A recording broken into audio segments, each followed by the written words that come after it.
Ayo. It's been a bit. Man, I love this track. This is like my favorite Deltarune track. I had to put it on. Ah. Ah. Ow, it's been a bit. I don't know, my schedule this week has been so chaotic. I haven't been able to like make a proper like stream schedule or anything, cuz I'm like in the middle of trying to like apply for jobs and stuff, and I finally got one that was like, "Hey yo, come in for an interview." And I like was like yeah, that's happening. I haven't been able to like do a like proper schedule or anything, so it's gonna be random for at least this week. I should know what's gonna happen by the end of like this week, so I'm hoping it'll be fine. But hey yo, it feels like it's been a bit. Ooh, you gonna get a job? Maybe if they let me. If they like let me get a job, because I mean I've never gotten a job before, so like of course most jobs are like, hey, we want experienced people, but how am I supposed to get experience if nobody's gonna given me the chance to get the experience I need? So like I don't know, maybe they'll let me, maybe they won't. What kind of job? I think it's just cashier is what I'm kind of going for right now, like cafe cashier.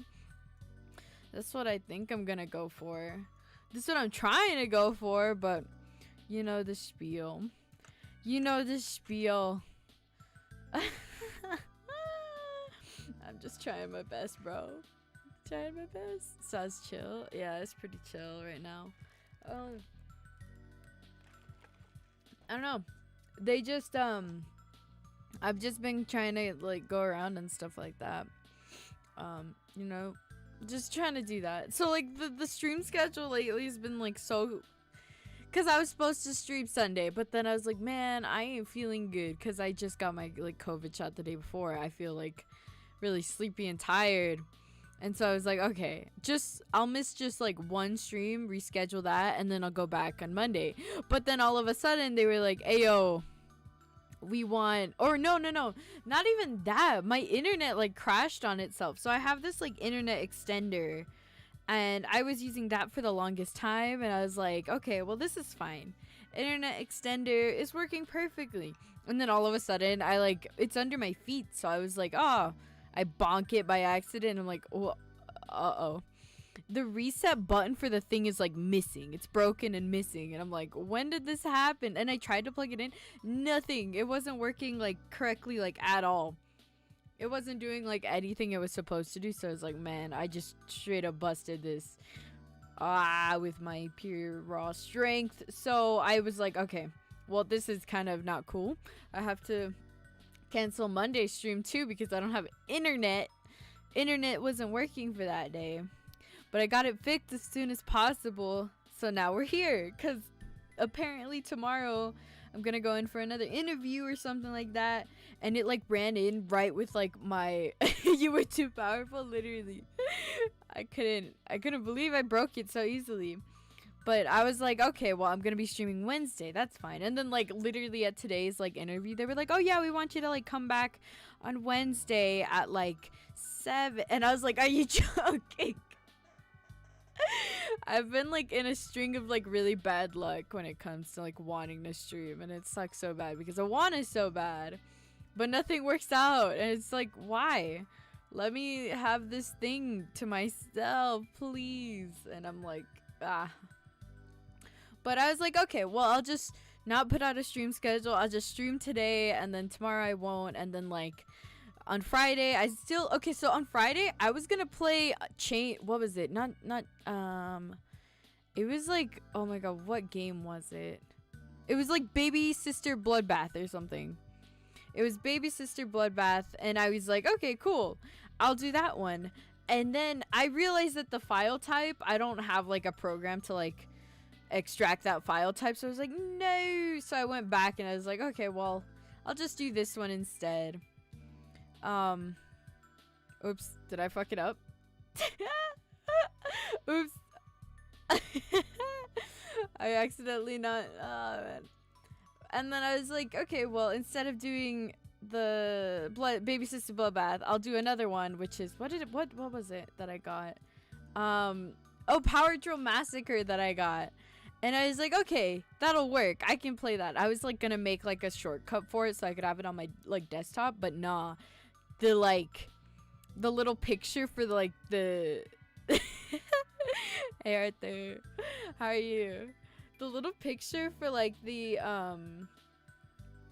game, I was like, nah, I ain't dealing with that. That's too scary, and I'm not gonna stand to look at that on my desktop. No way. But how have y'all been? I know I had to like cancel 2 streams, which really sucked. I felt so bad. Spooky. Pretty spooky. But how are y'all? What's been the spiel? Updates? Anything? You good? You vibing? Deltarune soundtrack goes hard. I love this one. I have like a BGM playlist that I use all the time when streaming. I don't know if like any of these are like copyrightable. I don't even know, and I have them on anyways. I made 10 FNF mods, bro. Wow. The true terror now is that I lost my eraser. No! If it's a needed eraser, then no. Goodbye. Trying to make 50. Sheesh. That's a lot of mods. Man, I heard making like a mod can take a long time depending on how. Okay, never mind. I found it. You're welcome. No, that. I heard that making a mod can take like a long time for, if you like, depending on like how much you want to do and stuff like that. It is so bright. Wow. That sounds cool though. Sounds like a vibe. I was like, okay, so what are, like, I was planning on doing like a couple, like, I have some streams planned so I've rescheduled them. I'm still keeping them in the same order, so if I miss one, I'll just reschedule that one, move on to the next one, whatever, you know? I lost my phone once. I found it in my cousin's car. Wow. I remember losing my phone once at a restaurant, and I felt so upset. Because it's a restaurant. Like, there's so many people there. I tried going back for it, but no, it was gone. The minute I forgot it, it was gone. I could not find it. I was so upset.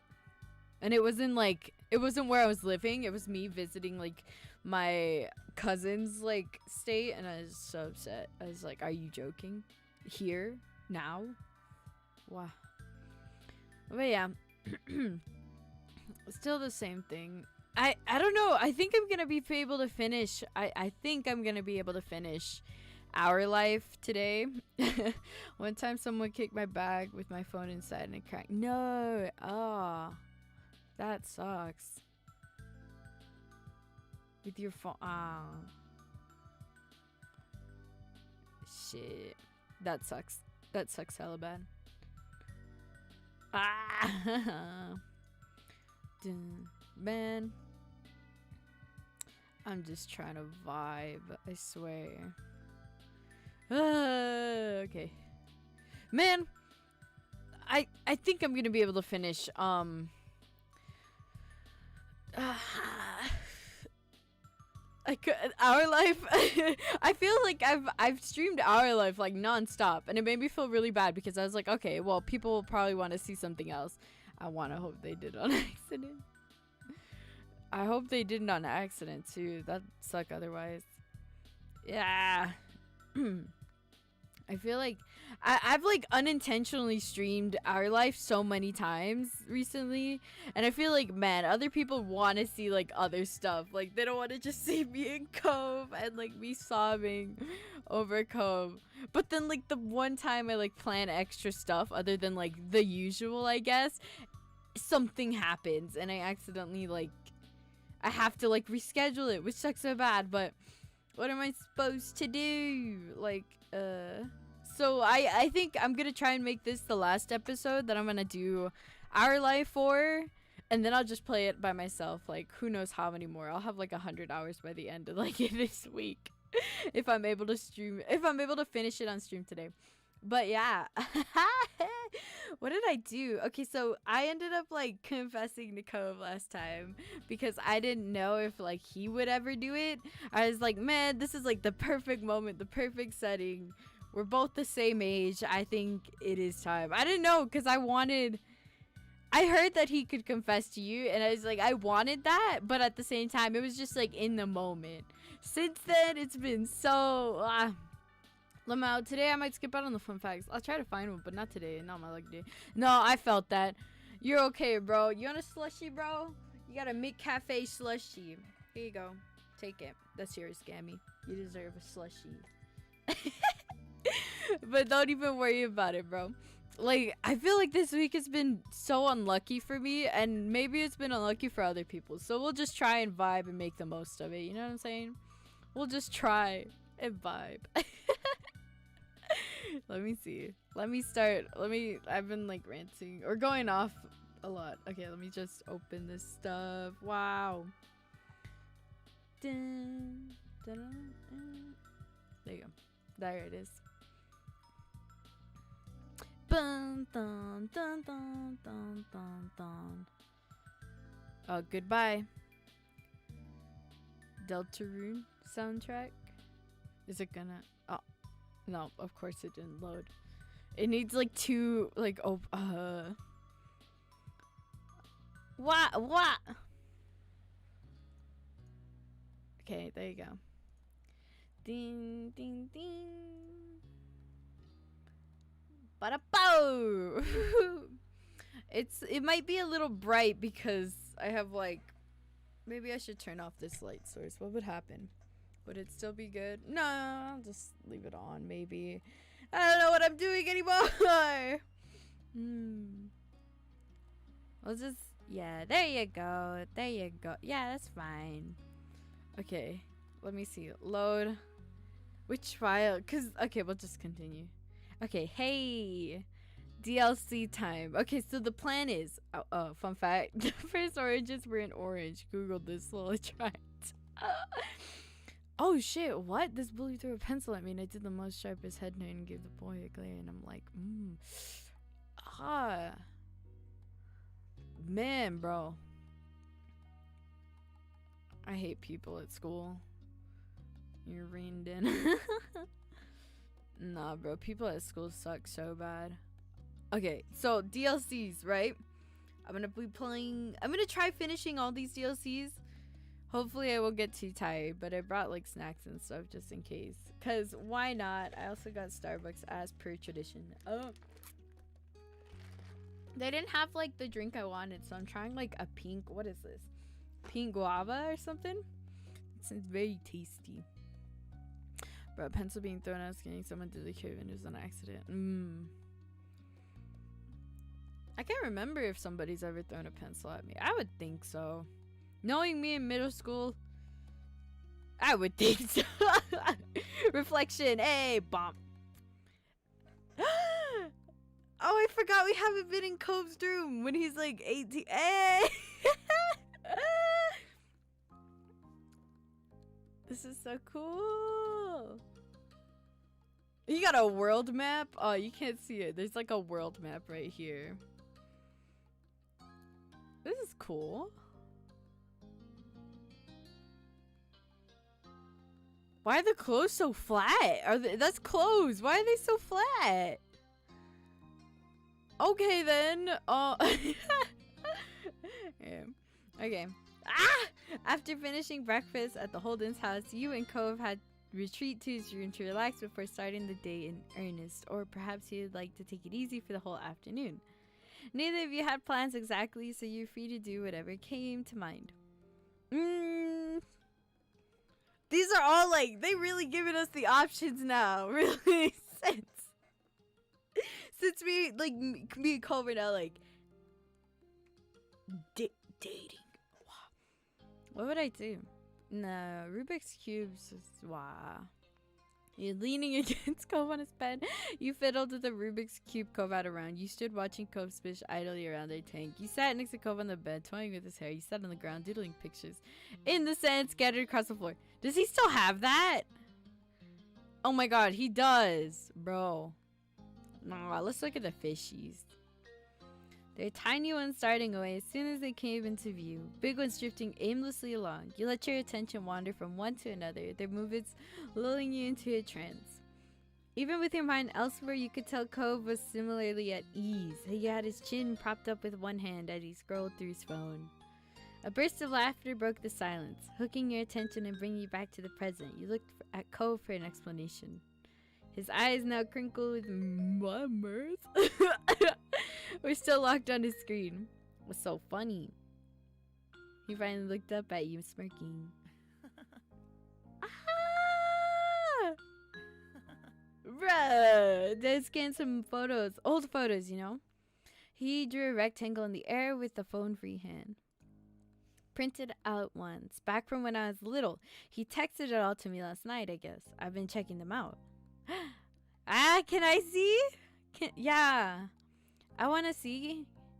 Cove narrowed his eyes, smile still bent. I was gonna show you. I was just wanted to look at it first to make sure there was nothing super embarrassing. You never know with my dad. He grimaced with horror as his dad might unwittingly spring on him. I mean, what if there's a photo of me getting potty trained or something? Nah, we laughing at him. Yeah, that sounds like something your dad would do. Covenly cleared his throat nervously. The fear of his dad's well-meaning actions still looming large in his mind.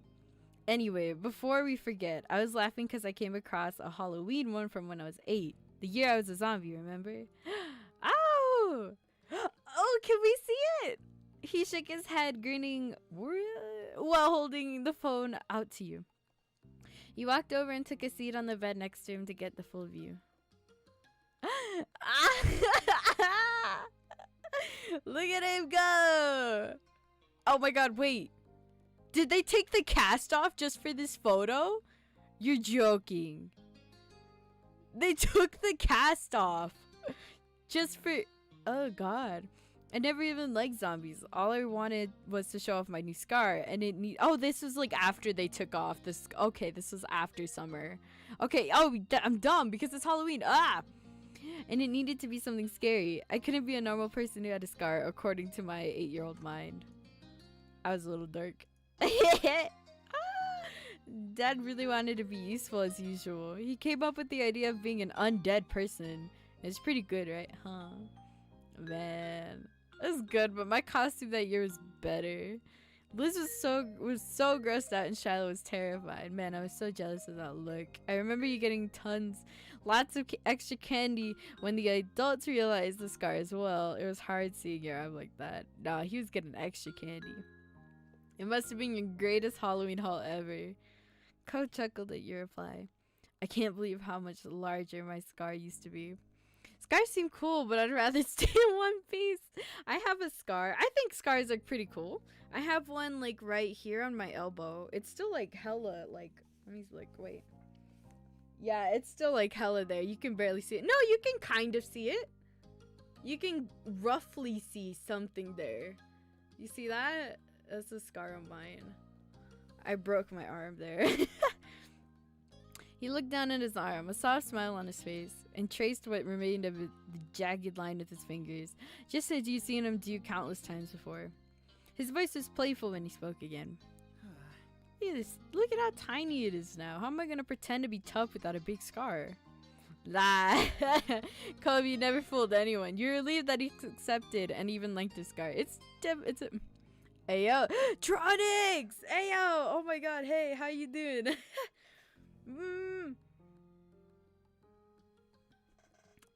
It's a definite blow to your street kid. It still looks cool. You better not do anything stupid to get a new scar. You sighed in the long suffering way. Nah, it still looks cool, bro. Thanks. Cove smiled bashfully, pleased with his joke, and ducked his head to look away from you. His fingers were still tracing the scarred patch of skin. I really do like having this, even if it is kind of little these days. I'm just chilling. Ah, I'm glad you're chilling. Wow. Man, I mean, scars are cool. I think scars are cool. I mean, don't do anything to get a scar, but I think they're cool. His voice was shy, like he was letting you in on a big secret. I like yours too. I forgot you could. I forgot you can like add that as an option. Thanks. Eugen, he never failed to think of you too. Thanks, Cove. Cove turned back to you to face you fully, finally letting go of his scar. He was happy. The mark was a part of him and clearly held meaning for Cove. Yeah. I'm still in the process of packing all my things to move out soon. Dang it. Guess it's spelling every time. You moving out? Good luck with that, bro. Moving out's so scary to me. It's cool you're doing it. I don't know if I could do it. Reaching over, you laid a reassuring hand on his arm where his scar was. You smiled back at him. Can I touch your scar? I feel like a lot of people say, can I touch your scar? Should I bug him? Nah, I'll touch it. He blinked, taken aback by the request, but nodded easily. It's okay. Yay! You cupped his arm with your fingers carefully as your thumb ran the outline of a scar. Along with the rougher tissue of the scar, you could also feel goosebump on his arm. Shut up! Bro! I think... No, Kova's scar is definitely longer, lol, and that can you give me your glasses? It's very much the same thing. I feel like... No, Kova's scar is definitely longer. Let me see. His scar would be like from here. No, dude, his is so much longer. Oh, never mind. Kova let out a choked breath. A dizzy smile playing out on his face. It was evident that he liked the feeling. Kova couldn't stay still and reached for you with his free hands. Ah! Ayo, chill! Ayo, chill!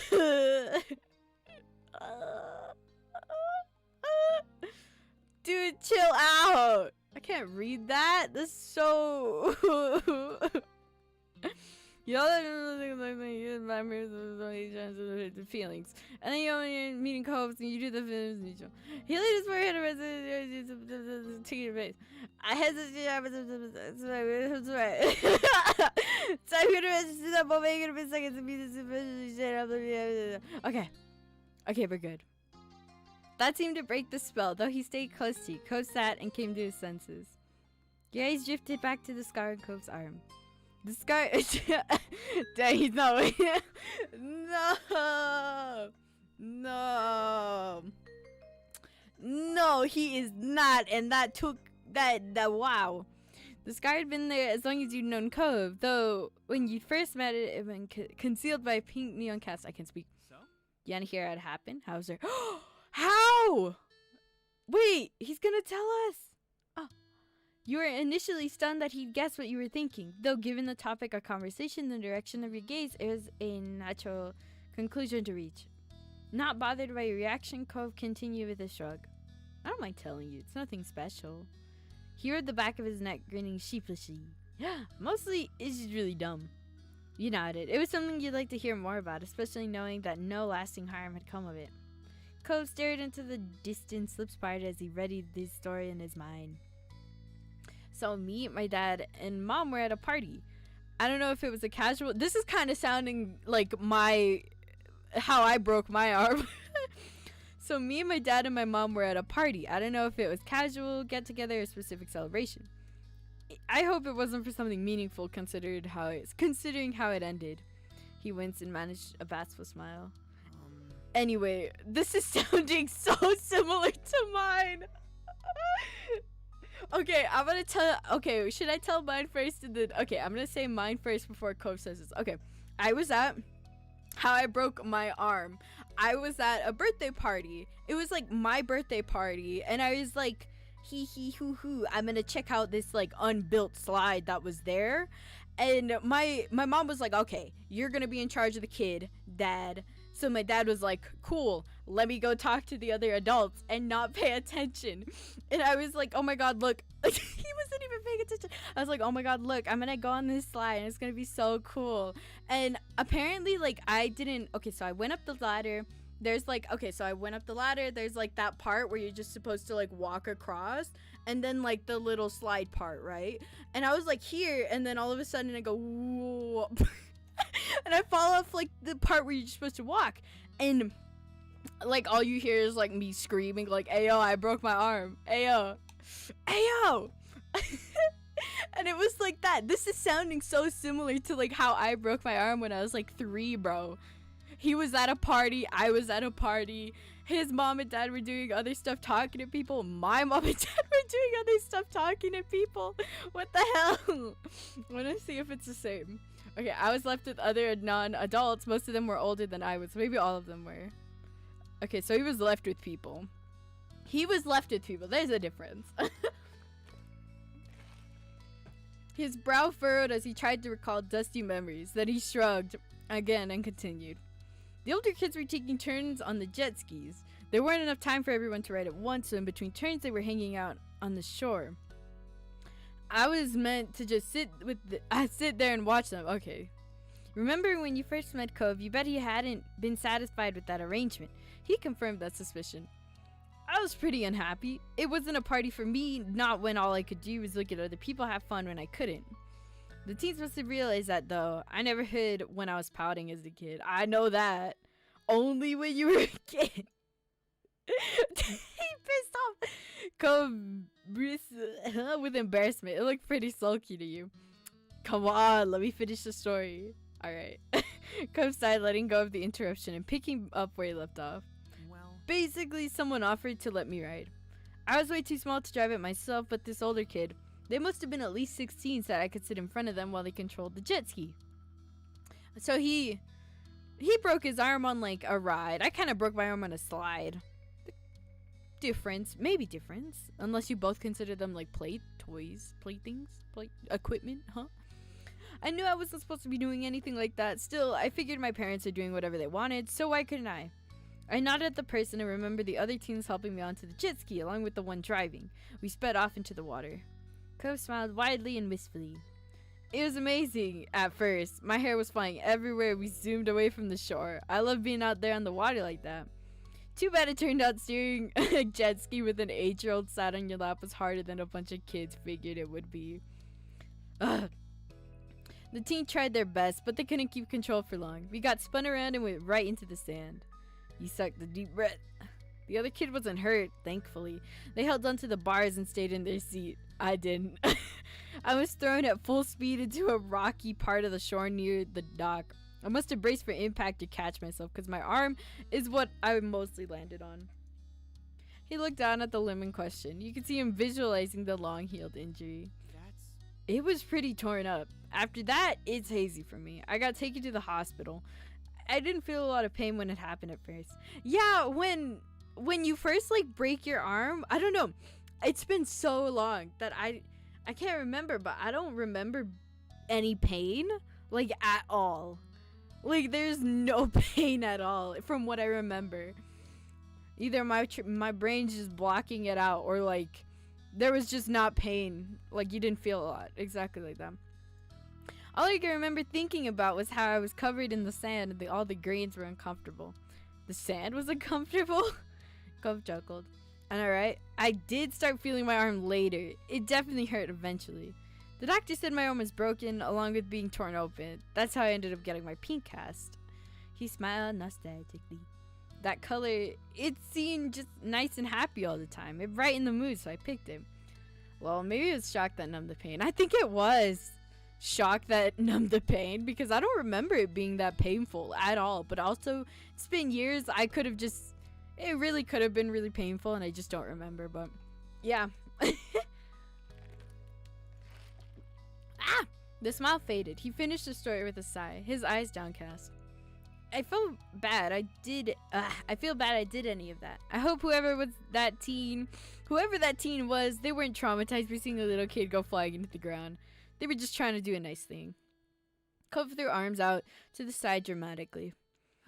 I wish I wish I knew who it was. They're probably, Oh, I thought it was One Piece, like the anime. I was like, pretty sure adrenaline kicks in and the pain subsides. I think that's true. I don't remember there being any pain for me, and I think that's right. I think we might meet whoever this kid was in step 4. Maybe. I wish I knew who they were so I could give them a call and say I'm still in one piece. But yeah, that's the full story. Ah! I'm glad you were both okay in the long run. I'm really sorry that happened. You left it. What terrible idea it had been. How could you be so reckless? I'm glad you were both okay in the long run. That's the important thing. Cove sighed, the regret written painfully on his face. It was a failure. That's just the truth. He smiled flatly. But to my credit, I think I've grown a lot since then. Wait. What? Cove's eyes went completely wide. Suddenly reinvigorated, he seized his phone and tapped away at the screen. What's up? I knew it. What? Huh? You weren't sure that he had heard you, but he set his phone down and turned to face directly to you. His face was resolute.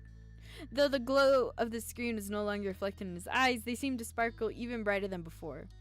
Lee, we're adults. We can decide things for ourselves now. Okay, where's this going? You only realize that now? Okay, where's this going? This can't be going anywhere good. I like this way. This is headed. You waited for it to display over there. Okay, where's this going? The age requirement to rent a jet ski in California is 18. We could totally do it. A jet ski? What does a jet ski look like? Wait, I gotta look this up. Wait, I totally forgot. What jet ski? What does those look? You want to get one of those? Dude, that's so... hello? You want to break another bone? Yes, no, let's use our adult powers for a jet ski adventure. There are more exciting things adults could do. You joked. You want to break another bone? Cove pouted, his lower lip jutting out, which didn't back up what he said next. I'm not a little kid. You don't have to worry. Within a moment, Cove had recovered and returned to his serious expression from before. I'll be careful, and I really want you to be there when I try again. Please? His voice was soft and earnest. You could tell how much the request meant to him. You also knew enough to know that he wasn't going to give up on this idea. Letting him go on his own wasn't an option. Can't have you running off by yourself. I'll go with you. I'll go without any hospital trips. I'd be interested. I'll be interested. Why not? Jet skiing sounds fun. That's so scary. Scary. Cove pricked up at once, a grin stretching wide across his face. He was practically bouncing in place. Let's go. Are we going now? We going? Oh, he doesn't even wait, bro. You got up and worked as a team together. Everything needed for the trip.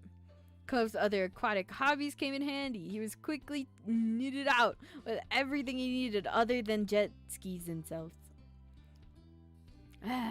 You needed to run back home briefly, having dressed and prepared for that day that didn't involve jet skiing, but soon enough you were both ready and jumping into Cove's car.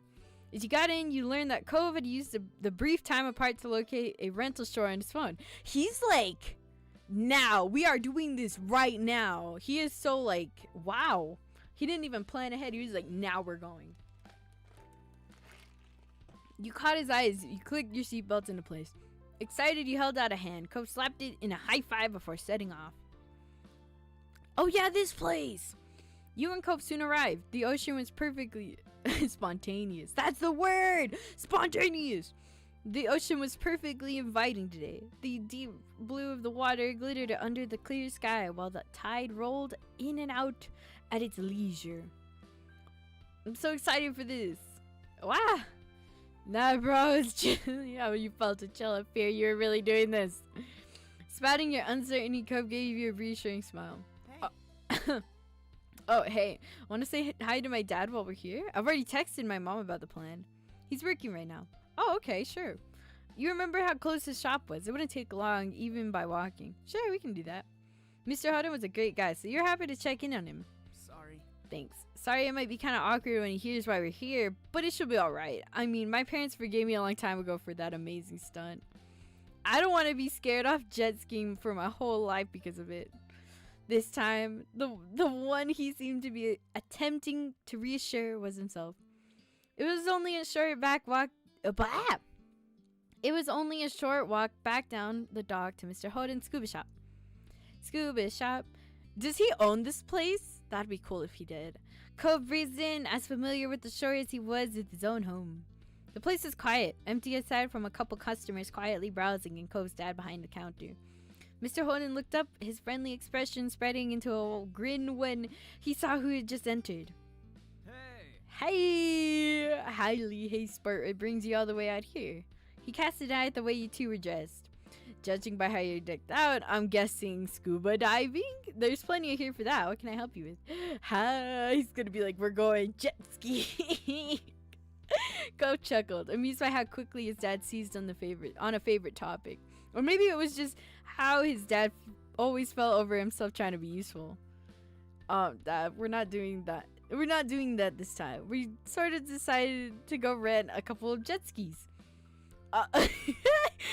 The phrase jet skis set Mr. Holden's mouth in a trot line immediately. Jet skis? Oh, why'd the music go like that? Chill out. It's not. Well, I mean, I guess. He echoed the words as his eyes instinctively darted on the scar to Cove's arm. That's when.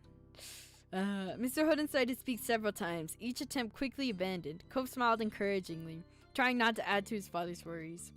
Don't worry about it. I promise I'll be careful, and Lee will be there too. We always look out for each other. Ah, yeah. Mr. Holden pitched his face back into an unconvincing smile. Right. Alright, you're a whole lot bigger now than you were back then. Heck, you could even drive a car and everything. Mr. Holden. You're great. You're great. I'm sure you and Lee will have plenty of fun. The words still echoed out in his voice, barely concealed by the positive words, but Cove was by his father's support. Yeah, well, we're all set. We only stopped by to say hi and let you know since we're over here. Mr. Holden beamed, obviously moved by his son's simple consideration. Wow, you're so thoughtful. Thanks for taking the time. Oh, that's so nice. Cove gave his dad a crooked smile, shaking his head bashfully. He'd long stopped fighting his dad's phrase, but that didn't mean he'd ever become good at accepting it. Mr. Odin simply laughed at his son's response. It'd be great if you could keep me in the loop while you're out there too. Just text me to let me know if it's going well or anything. I will. His dad smiled more easily. Great. Great. Cove rubbed at his arm, causing Mr. Holden's eye to momentarily twitch back to the childhood injury. Bye. We're gonna head out. See you later. Take care. See you later, Mr. Holden. Mr. Holden waved you off as you left the store. The pair of you headed back to the docks, walking side by side. Elbow call. Ah. That's so lame. That's so lame. That's so lame. That's so lame. So lame. Leave. Leave. Wow. What was I at? Here. The pair of you headed back to the docks, walking side by side. After your feet hit the boards, Cove's pace fell. Glancing over, you saw him looking down, out over the water. That wouldn't have been unusual if his expression had been so somber. He wasn't geared up with anticipation or even nervousness, but with an uncharacteristic something was weighing heavy on his mind. I need to turn on the fan. Cove, what's up? You gonna walk right into the sea if you don't pay attention? You nudged him gently. What's up? He blinked, startled by you interrupting his rumination. Sorry. He sighed. Though you torn his attention from the ocean, it gradually drifted back to the water. You cleared your throat, unwilling to lose him again. Sorry again. He put his hands to his face, rubbing his eyes weird. What? Huh? Really?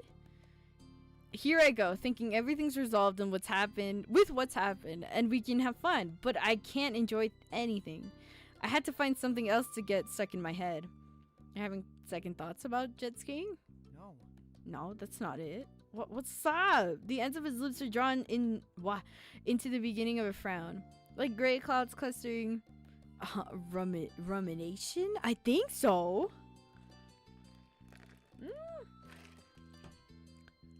Into a signal. I named an OC once. Whatever. Leave it. Nice. I was. Wow. There you go. Why is it like blue, like flashing? Chill, bro. Chill, bro. Stop flashing. The ends of his lips were drawn into the beginning of a frown, like gray clouds clustering into to signal a coming storm. I figured my dad would be a little worried about me doing it, but what he was saying, it wasn't what I'd expected. He was so sad. It was more than nervous. I think he feels bad, and now I feel bad, but it isn't as if I'm the only one who ever does something stupid or gets hurt. It got me thinking about that whole time. That's when I realized it wasn't long after that incident that my parents separated. I'm staying quiet, bro. As a kid, I didn't think about the consequences of my actions, you know? Or how what I did impacted other people. Like, why should anyone care? I'm the one doing it, not them. It made no sense, and I still cared when other people did things I didn't like. But I was 8 and mostly just mad that nothing felt like it was in my control. You could tell that I was building up to something, so you nodded for him to continue. It was pretty difficult to deal with because of that attitude. But looking back, I think that's what saved me from something a lot of kids go through. Blaming themselves for their parents' divorce. No! It never crossed my mind that anything I did made a difference on my mom and dad's relationship. But they would do what they did no matter what. Now, though, I guess it's kind of hard to ignore that, though, huh? I mean... this situation was already so hard, and I wasn't a good kid, so... He left his words adrift as he looked down. The conclusion unfinished. It was silent between you. But only for a second, Cove pulled himself up to his full length, his chin head aloft. Whatever he decided, he was resolute. I'm going back. I gotta talk to my dad. I'm not gonna let things be like before, where I just felt crappy and refused to even tell him what's going on. That doesn't work for either of us. You can go ahead if you want. I won't mind. I still really want to do this, and I'm sure I'll be okay. It'll be okay. Alright, see you later. You nodded. You shook your head. I want to stay with you. There's no way you're going off on your own. I don't know.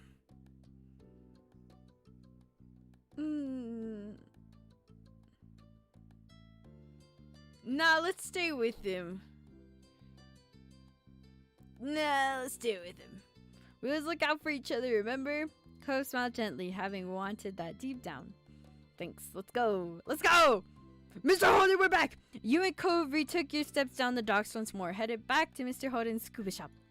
The customers you spotted in there before were now leaving the store with new bags clutched in their hands. You hoped that this would mean Cove could have his conversation without a public audience. This time, Cove strode inside the shop with purpose. Mr. Holden still at the counter, glancing up to greet whoever had come inside. He grinned as he approached. How's it going? Hello again. You forget something? Sort of. Cove had reached the counter now. You needed to rush just to keep up with him as he crossed the show floor. Mr. Holden raised an eyebrow, taking in Cove's shift in attitude, and chose his next word of care. Is everything alright? Cove swallowed, not answering initially. Talking openly with his dad was still somewhat new for the son. You knew that he was struggling for the right way to begin. I wanted to ask about what happened. Yeah. Mr. Holden winced as if the words had struck him physically. The accident? No, the divorce. Oh. The pain expression fell from Mr. Holden's face. Wide-eyed, his jaw slack. He gaped at Cove. Huh? Why? Cove glanced over his shoulder at you. As your eyes met, you saw him draw confidence by having you by his side. So good. He turned back to his father. There's the intense music again, of course. I want to know the truth. His tone was grave. Did me getting into the accident hurt your marriage? If I hadn't done it, would you and Mom still have gotten along better? No. No, hell no. It's so weird seeing this dude so serious. He's always so laid back and cool. This is scary, fam. Mr. Holden quashed the suggestions with a gravity that you rarely heard in his voice. You were 8 years old. You're not responsible in any way. Kyra and I should have protected you. I can understand why you're feeling that. What happened was so horrible. How could it not have an impact? It did. It was a reflection of us as a parents. The relationship between just your mom and me was separate and already unsalvageable. Cove turned away, his brow still furrowed as he looked at the floor.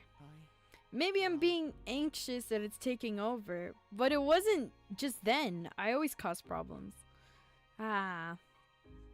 He unwilling to give up without explaining his worries. What if I'd been easier to raise? Or if you'd had me later on. Maybe even if you didn't have me at all. No, dude, why? It might have been better for the two of you. This is awful, bro. If I didn't have you, then what good would my life be? Mr. Holden didn't let the words hang unchallenged in the air for even a second. He hurried over to Cove, taking his son's arms in his hands. Cove, listen. There's only one person to blame for things not working, and that's me. Cove opened his mouth to speak, but Mr. Holden forced on, determined to erase any question in Cove's mind. I'm not saying this to dishonestly push accountability off from someone else or to throw a pity party for myself. You wanna know the truth? So that's what I'm giving you. Your father is the reason our family couldn't stay together. You think you could cause trouble? You should have seen me at your age. You're such a good kid. I can hardly believe how good you are. Misty, he was like on the verge of tears. Mr. Holden's eyes went misty as he squeezed his son's arm. There's nothing, absolutely nothing you need to blame yourself for. I'm sorry, Cove, to you and to Kyra. Ma? Yeah, your mom. His pain face eased slightly into a bittersweet smile. Kyra, she was just so smart and driven, completely bursting with life. It was as if she could do anything. You know, there wasn't a single solitary person who didn't want even a piece of her attention, just to catch her eyes for a moment. But for some crazy reason, she had a soft spot. I can't do this. This hurts. But for some crazy reason, she had a soft spot for my 17-year-old screwed up self. That's when we first met, though it definitely took some time before I managed to ask her out on a date. Mr. Holden shook his head, the smile melting as his recollection became solemn once more. And then we'd only been officially together for about 6 months when we found out we were having a baby. I was so worried, so scared, but she was so brave. She was my rock. But we both knew the road ahead of us was going to be rockier. And when we got married, I didn't see it as a dream come true. I wasn't about to start living my life in the only way I could imagine doing so. I thought what happened happened. Wow! I thought what happened happened. And throwing my cards in with a girl like her was worth the risk. He grimaced, the sentence sour in his mouth, regretting his past perspective. I'd been taking care of myself on my own and getting by. Then all of a sudden I was going to have a wife and a child. So I thought, alright, I better step things up and take care of us all. And that's what I did, sort of. He rolled his eyes. I made money, kept a roof over our heads, and put food on the table. But I was always busy, focused on taking care of things, that I didn't stop to consider what anyone else was thinking or what they actually needed. I made every decision about what I did, and as a result, what happened to the family by myself, never asking what your mom felt or even wondering if she might have an opinion. I'd tell Kyra about the great place I found and how we'd be moving there in the same breath. Or that I'd spent all our savings and taken out a loan to start this business we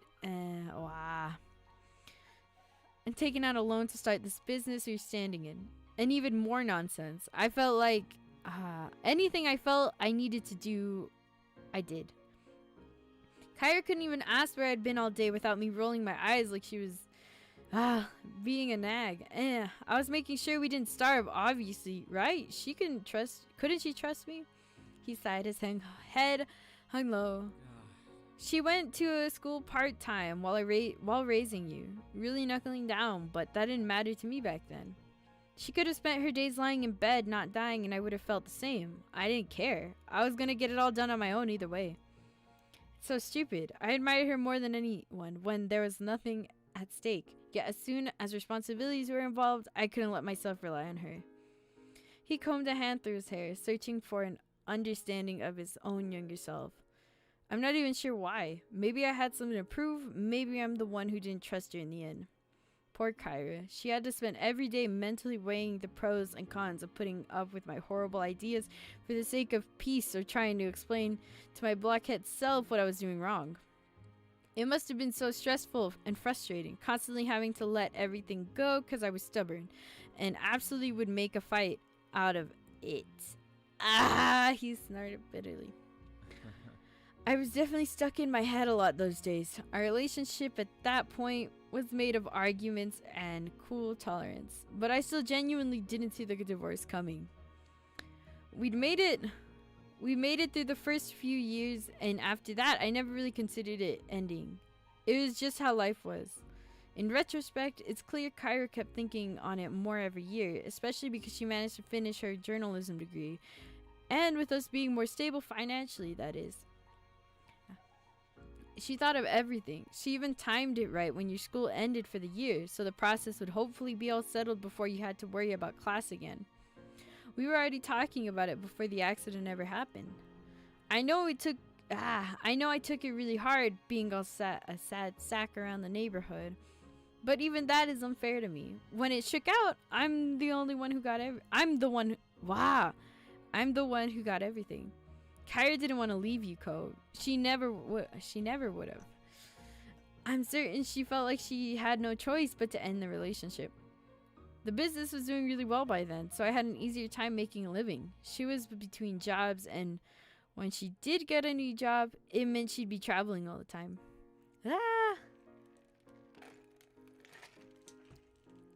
Wow. That's why she willingly accepted me having full custody. She didn't get to be there with her child for so many moments, and you had to spend half of your life growing up without your mother, and it's my fault. No! Mr. Holden closed his eyes briefly as he took a breath. So that's it. The story of Cliff and Kyra's marriage. Not exactly a fairy tale, but I want to be clear. You saw his grip on Cove's arm tighten. No matter what... this is so sad. No matter what happened with me and her, I'd never ever want to miss out on being your dad. How is he not crying right now? Cove's throat bobbed as he swallowed. His eyes glistened glossily with tears that had yet to fall. He blinked quickly, trying to hold them back. Thank you for telling me. His voice was hoarse, little more than a whisper. Mr. Holden brought a hand up to his face and lightly nudged Cove's chin. You're welcome. You're grown up now, right? You deserve the truth. That's the least I can do for you. Cove managed a fragile smile. Thank you for taking care of me for all of it. Mr. Holden brushed the compliment off with a wave of his hand. No worries. It was nothing. Look at where we ended up. I've got this whole entire store, a house, friends here, a very thoughtful son. It's all good for me. I'm so glad. His voice was so quiet. He ducked his head shyly after saying the words. Mr. Holden patted him on the back. You could see the tears in Cove's eyes still shining, threatening to spill over. So he's like on the verge of crying. That's so sad, bro. Mr. Holden put an arm around his shoulder, gently steering him towards the door. You should go have fun, make some nice memories. Cove's gaze flickered over you. The watery smile on his face solidified. Alright. Good, now out you go. Mr. Holden nudged the two of you out the shop. You both walked silently as you managed your return to the docks. Cove's face was pensive. So that's what happened. Yeah, that's what happened. That's like... Nah. He was like only like about 17. So he was like maybe... He was still in his like early 20s when he barely moved over here. Right? Sheesh. He's a strong person to be able to deal with that. So is Kyra. Yeah. I didn't realize like they were that like I don't know. Cove and Mr. Holden, they seem very, I don't know. That was just really sad, bro. He finally sighed, catching your attention. He hesitantly reached for the bag he brought and raised it up. Leo. I want to call my mom. I'm not gonna leave her out of things. I want to know what she thinks about what happened and all that. He fiddled with the straps of his bag. It still remained close shut. It's not like I don't trust my dad. It's just mom's thoughts are important too. I get it, Cove. There's two sides to every story after all. He seemed relieved that you understood. You knew he didn't want to be a bother with another delay. Thanks. I guess there's no time like the present. Time to ask. With that mini peep talk, he finally opened his bag and found his phone. Cove unlocked it quickly and tapped over to his favorite contacts. He called up his mom and put the phone on speaker as it dialed. On speaker? Oh, okay, so he's letting us hear this too. Okay. Kyra must have had her phone closed because she answered almost immediately. Cove, this is, she's like not ready for it. She looks so happy. Cove, this is a pleasant surprise. I thought you'd be getting back to me later. Hey, Mom. He paused for a second and then looked at you. You're on speakerphone with Lee, too. Hi. Hi, Kyra. Oh, hello. I'm popular today. What's going on? Dude, Kyra's so fucking great. I love her. What's going on? Don't keep me in suspense. Are you a pro jet skier already? Cove chuckled and scratched the back of his head. We haven't started yet. Actually, there's something I kind of want to ask you about. Really? I'm intrigued. Her voice was bright and excited. Cove moved the phone closer to his face so he could speak softly, aware that the tone of this conversation was about to change. I was talking to Dad earlier. It was about your relationship and why you're both divorced. That one syllable had lost all her earlier energy. Cove tightened his grip on his phone. It does make sense, boy. It does make sense that the past would come up today. Yeah, but he tried to brighten up the mood again. You weren't used to him being the perky one of the two, and could only imagine it felt like a strange role rehearsal for him. He's so nervous. Dad said you were really amazing. He admired you a lot. What a flatterer. She sighed wistfully, and you could hear some interference. Maybe she had shaken her head. You couldn't tell for sure. Oh, Cliff. He bungled himself through regular, everyday adulting and social situations in astonishingly charming ways. They were mature enough to realize it wasn't working out, making a decision like that. Good thing it's they presume. Yeah, they seem pretty happy now compared to like back then. I couldn't imagine how it was back then. Yet somehow, at the same exact time, he was an ambitious, slightly shady, under-the-table type man when it came to making his living in the world. So essentially, your father was an absolute heartthrob for someone such as myself. Cove and Kyra laughed delicately. The tension was broken to something lighter, more familiar between the two. It's cool you both have nice things to say about each other. I agree, baby. She took a moment before continuing carefully. Do you have questions about what happened? I'm not sure. Cove squinted at the phone in his hand as he tried to think, his free hand brushing through his hair. I just kind of wanted to know how you describe what it was like. Could I tell you what Dad said about it? Alright. I don't think Cliff would mind. Whatever he told you is probably what he'd say to me. Alright, go for it. After taking a breath, Cove recapped Cliff's experience, doing his best to follow his dad's story. He went into a surprising amount of detail and not a single thing was missed. He was listening crazy carefully. Kyra listened on in absolute silence, letting her son speak without interruption. When Cove finished, she took another deep inhale of air. So, what do you think? Kyra sighed softly. You heard a crackling noise while she was drumming her nails on the back of her phone or on a countertop. That definitely sounds like Clifford. It's not exactly wrong, but he doesn't have the total picture. He puts the emphasis on the wrong places, I think. Huh? Aw, shoot. What do you mean? For starters, Cliff unsurprisingly downplayed himself more than he had to. He did? Oh, shoot. Cove's eyebrows raised, as his face continued to inch even closer to the screen. Well, since your dad was so praising of me, it's only fair to return the favor. When Cliff said he was already taking care of himself when he met me, he means he was on his own. Cliff's own. Oh, sheesh. Cliff's own parents weren't and still aren't friendly people. They've always had a combative relationship. Though him getting into drinking and gambling as a teacher, though him getting into drinking and gambling as a teenager certainly didn't help. He knew they'd kick him out at 18, so he saved them the trouble and left home at 17. He always found a way to make it work, even without support. I met him a few months after that. We hit it off right away. He was exactly what I wanted back then. We dated, then about half a year later, bam, you were on the way, Cove. She laughed fondly as Cove clung on to every word. I was really optimistic about it all. I couldn't wait to be a mother, and I was more than happy that Cliff was the father who'd be along for the ride. We got married quick before you were born. Cliff's recollection of our wedding dynamics pretty on spot. He was extremely stubborn and just, well, immature. Highly, highly immature. Shoot. Her voice raised slightly, and you got the feeling that she was thinking back to your memories living with him. She left the specifics unspoken.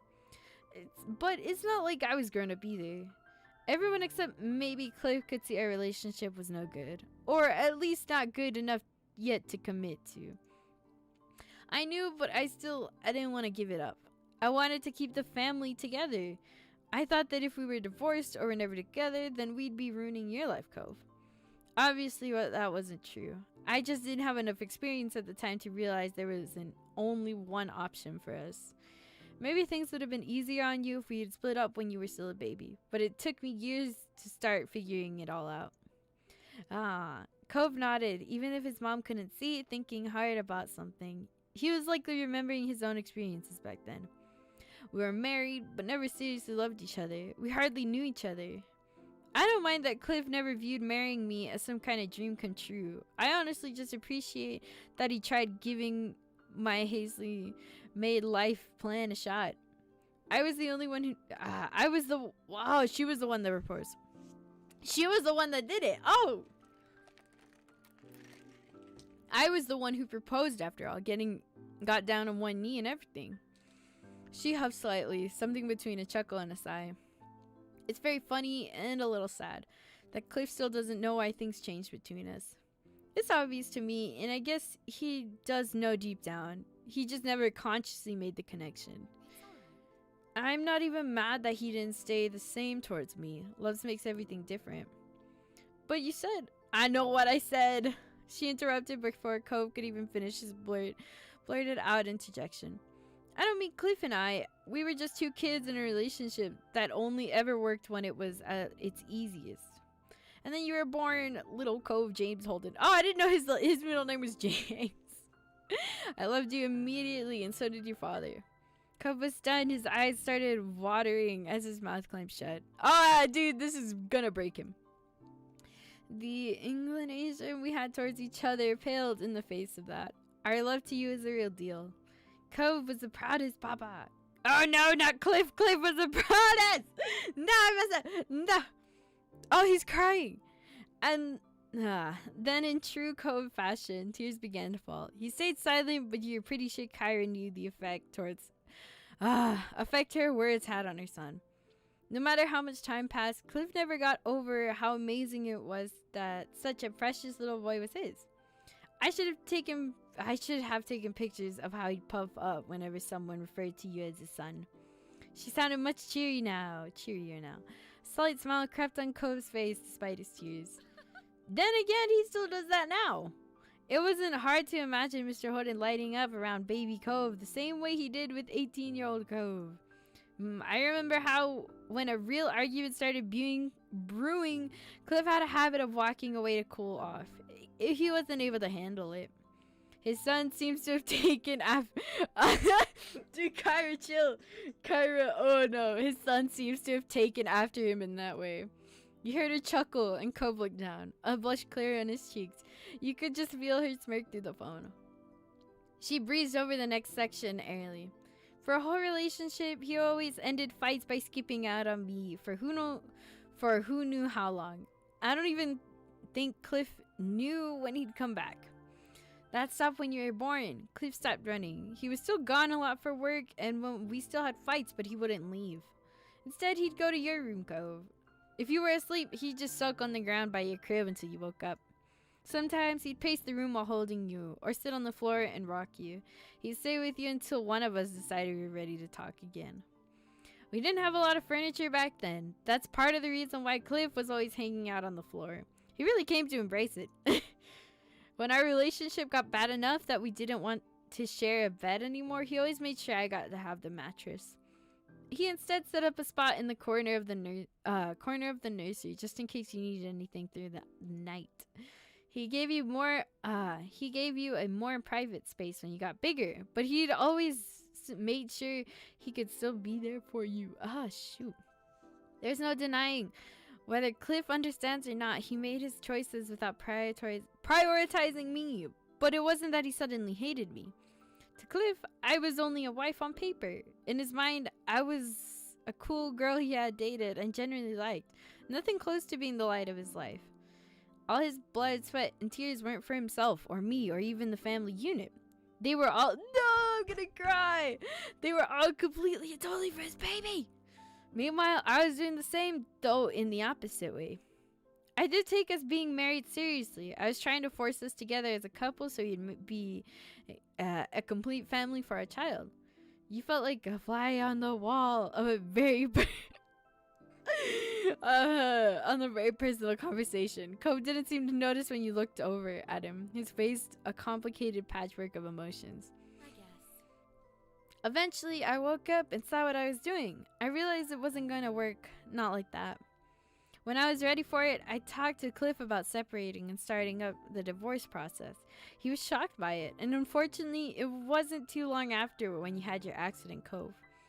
Lee, oh shoot, yeah, you remember I'm here. Lee, I don't know how much Cove really told you about it, but when he broke his arm, it really terrified us all. Cove could have, oh shoot, he could have. Cove could have died. Oh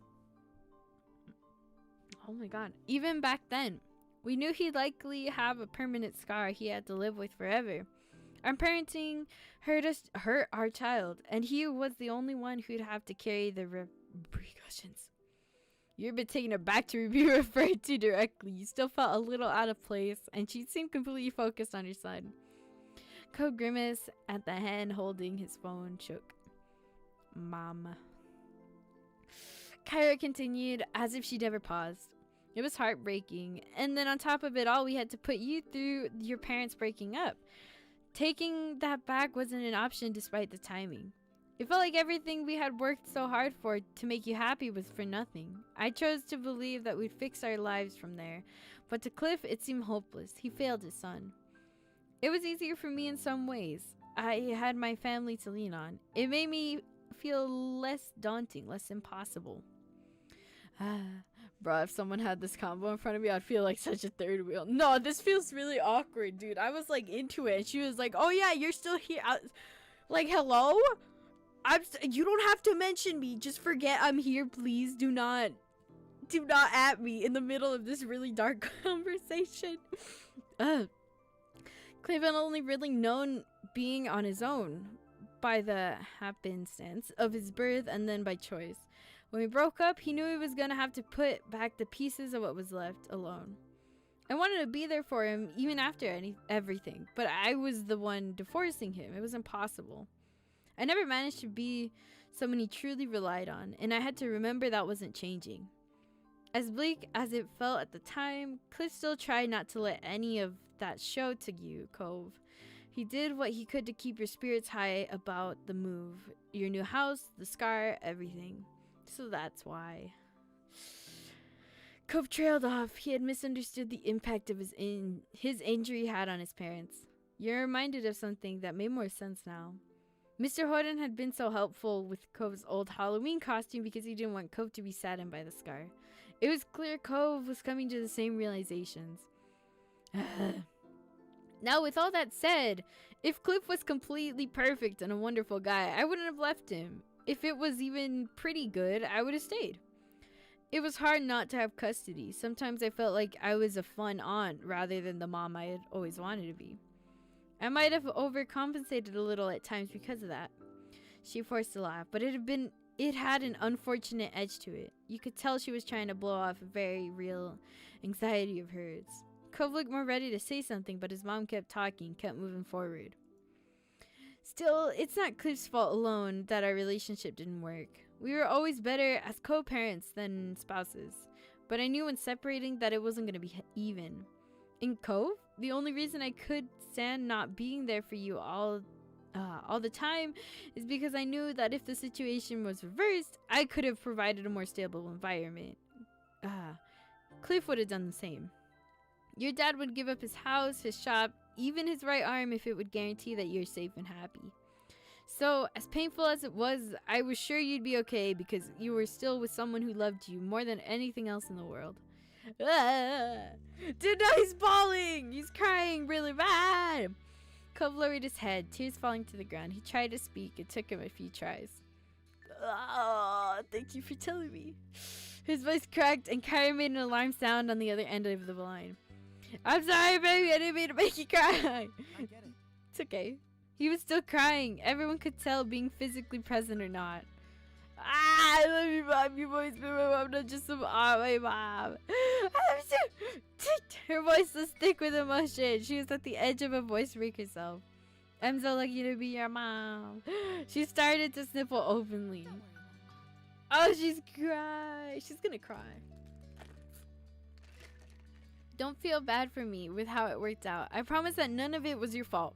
It's not as though I'm completely miserable over here. I have an incredible life with a beautiful baby boy of my own who calls whenever he can. After that, Cove's tears only came down heavier. He's like going crazy. Thank you. Kaya sighed affectionately. You could hear her warmth in her voice. I think that's good for now. Maybe we should end the call. Take a moment. Is that really alright? He tightened his grip on his phone. You could see how emotionally exhausted he looked. Of course. We'll be in touch soon. For now, you'll only be able to keep thanking me or apologizing. Hey! Cove cried out defensively over the accusation, making his mom stare. Bye and goodbye. Dude, don't call me.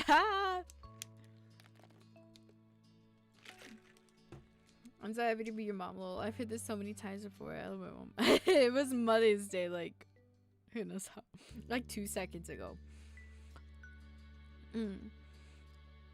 Don't mention me, bro. Goodbye to you, Lee. I'm glad you're there for my mate. See you. Like, don't. Bye, I love you. I love you too. Like, I feel like such a third wheel right now. Like, don't mention me. Just have your conversation. Forget I'm here, please. Cove hung up. He let his hands drop to his side, his phone brushing the fabric of his wetsuit. His other hand went up to his face. He tried to wipe the tears from his eyes. His face was red. He struggled to put his phone back in his bag, one-handed. You could tell he was getting worked up. Oh my god, but every day's Mother's Day to me. He finally used both of his hands and sealed his phone back into its normal place. Cove sniffed and then reached out. Cove sniffed and then reached out for you. His hand trembled in your grasp as you squeezed it back. You needed to feel your support. You wanna go see your dad again? He didn't have to tell you what was on his mind. Cove nodded his head weakly. You rushed back the way you came, feet pounding across the boards of the dock, to return to the scuba shop for the third time. It was a little difficult to keep up with him. His stride was already longer than yours, but with him almost running, you had to pick up the pace. You reached his dad's store and Cove wasn't slowing down. He pushed his way through the door at full speed. Bro, chill, bro! His hands released yours as he charged in. Mr. Hodem was walking around the middle of the store checking over things. Immediately, he turned at the sound. What's wrong? What's worse than fire? He froze when he got a look at Cove. His face. He worriedly opened his mouth, probably to ask what was wrong. But then Cove launched himself at his father. Cove threw his arms around Mr. Hodens. Oh, they're hugging. He buried his neck in his dad's shoulder and started soft with deep hitching breaths. Cliff clearly had no idea what was going on, and his hands hovered awkwardly in the air. He looked at you for a brief second, hoping for understand, before turning all his attention on Cove. No! This image sad. Bro, how dude Cove can express his feelings so easily. No fair, honestly. He wrapped both his arms around Cove's back. Cove looked secure in his father's embrace, protected and safe. It's okay, it'll be okay. Whatever it is, it's gonna be okay. Cove just sobbing his eyes out with like no explanation. His dad is just, oh shoot, what? Cove kept crying. He inhaled deeply, his voice choking up when he tried to speak. I'm so sorry. You can hear the hitches in his breath. You always try to be there for me when I was growing up and I was mean to you. I'm sorry. What? What's this face? Dude, this took everything from like this screen. This is supposed to be a really sad moment, but this took away everything. Mr. Hono was completely taken aback. He hadn't expected this to be the issue. You don't have to apologize for that, bud. Kids are allowed to be mad at their parents. It's my job to take care of you. I really didn't do anything special. Cove shook his head as empathetically as he could while still tucked in against his dad. You always supported me no matter what. You've always loved me. I wish I realized how much you did sooner. Ah, this is so sad. Cove squeezed him tighter. At his how is he not crying? At his son's heartfelt confessions, the father became choked up as well. He compressed Cove into a crushing hug. I do love you. Bonding time. So you can count on that. I want to be there for you too. They clung on to one another, absorbed in the moment. Then after a little while longer, they slowly began to loosen their hold. Cove sniffed and moved so he could use his balm to wipe away his tears. His dad's shirt was visibly damp where his face had been. Cliff patted the top of Cove's shoulder. He looked at his son with pride. You've grown up so much. Cove started to laugh through his tears. His wavering smile on his lips. I'ma do that, so I'll be bonding too. See you later. I'll see you later. You doubted that Cove would have ever thought that crying on his dad's shoulder was a sign of maturity, but it was true. Cove had changed over the years. You felt a little awkward. You thought you understood Cove's dad a little better now. It made you wonder if there was more to understand about your moms. You're glad to see Cove grow. Nah, yeah. You used to cry over his parents. Cove used to cry over his parents, and he still did. Despite the similarity, the defining Coveness, there's a big difference between the two occasions. You're proud of him.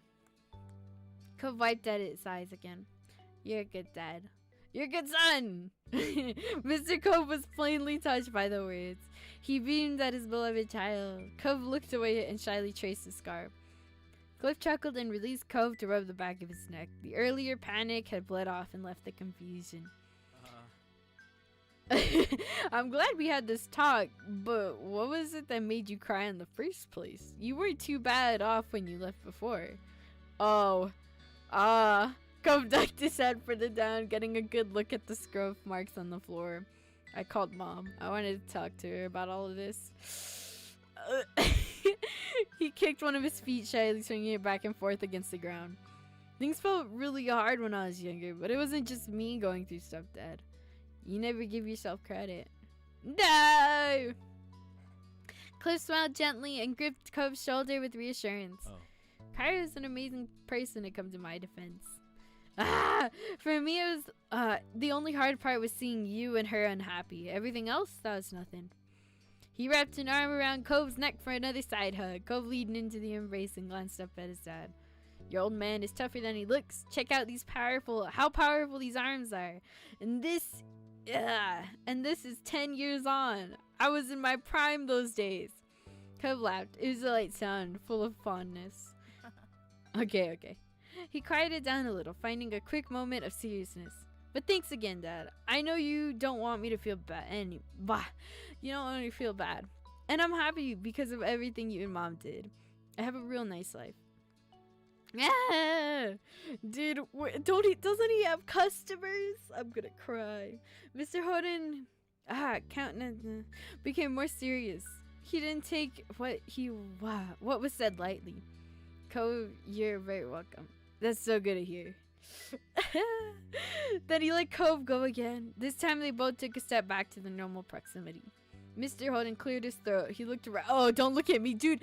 I am the third wheel. I'm such a third wheel. Do not look at me. He looked at you at the end of this. I also appreciate that you were here for support, Lee. What a loyal part. Cove looked down embarrassed. Oh, what the hey? Hey, I got it. Could be there. I want to be there for you too, Mr. Holden. Thanks for noticing my presence. Finally, resolution. You both so sweet. No, you both so sweet. You grinned at the two couple of big softies. Cliff smiled warmly. He nudged Cove gently, as if to say, look how like, hey, maybe I had to give you another 20 for all this. Yo, I would take those. You put up with a lot over the years. Cove's cheek puffed into a pout. No. Hey, yo, I could use some money. You're mostly joking, but that being said, you wouldn't mind a $20 bill. Oh, not you too. Sure. Okay, I'll leave making jokes about that to Cove. Cove smiled, satisfied at that. Alright. Cove exhaled slowly, his posture relaxing. We better get going. You still have work, Dad. And I think Lee's been patient enough. I didn't bring her to watch me cry to my parents. Cliff grinned and waved the two of you off. Sure thing. I'm happy you both stopped in, but you gotta go have some fun. Be careful out there. I don't need to go jet skiing anymore. Lee, if you still want to go, I don't mind watching. No way! You're a mature young man. If you want to jet ski, then you should go out and jet ski. I'll still be here if you need anything, right? Yeah, okay. I almost forgot I came. Woo! Cole waved back to his dad as he started walking out. You followed, and when you turned back to Mr. Holden before you went out the door, he was waving. Bye, kids. You'll do great. Once again, as it had become today's habit, you and Cove walked the dock side by side. But this time, Cove had a bounce back in his step. His smile was soft but radiant. Thanks for staying, and sorry for how long it took. Nah, it's okay. You're welcome. You do the same for me. These things happen. I was curious anyways. It's fine. I had a feeling it'd be a bigger deal than it started as. Promise we won't have any more interruptions. No. Nah, you're welcome. It wasn't a problem to be there for him. He sidestepped to lean. Oh, shoot. Hey, yo, chill. Please chill. Chill out, bro. I can't do this right now. He sidestepped to lean closer and he used the others alright. He realized yanked him back. Oh, God. Okay. You know he exhaled and took a step back, his face dazzling smile. The water lapped at the dock beneath your feet. Cove looked down where a particularly strong wave crashed against it. It's weird to think about my parents' relationship. There's all this stuff that I didn't know because I wasn't there, or because I was a kid, or because I didn't even exist yet. It feels really complicated. Relationships are complicated. I know what you mean, and I feel the same way about mine. Really? You didn't comment. Relationships are complicated. You agreed with him. Connection to other people were as varied as the waves in the ocean. Cove nodded without elaboration. He looked out into the ocean wistfully for a moment before he shook it off. It's nice. I'm happy they were married, even if they didn't stay together in the end. I'm glad you're feeling better. You asked what he thought about marriage for himself? No, you try to refocus on what was ahead. Ooh. I'm gonna save that one. I don't know. I want to ask him what he thinks about it, but at the same time, I don't want to bug him about it. He's been crying all day, bro. Today is probably like a really hard day for him or something. No, let's ask him. Whatever. Speaking of marriage... Chill out. That's not what I meant. Cove's eyes widened curiously as he turned to face you. Are you scared of it because of everything that happened with your parents? Cove shook his head shyly. He didn't seem to hesitate for a second. No, surprisingly, I don't have an issue about the idea of getting married someday. You looked at him, not bothering to hide your true... He struggled self-consciously at the reaction he got. I mean...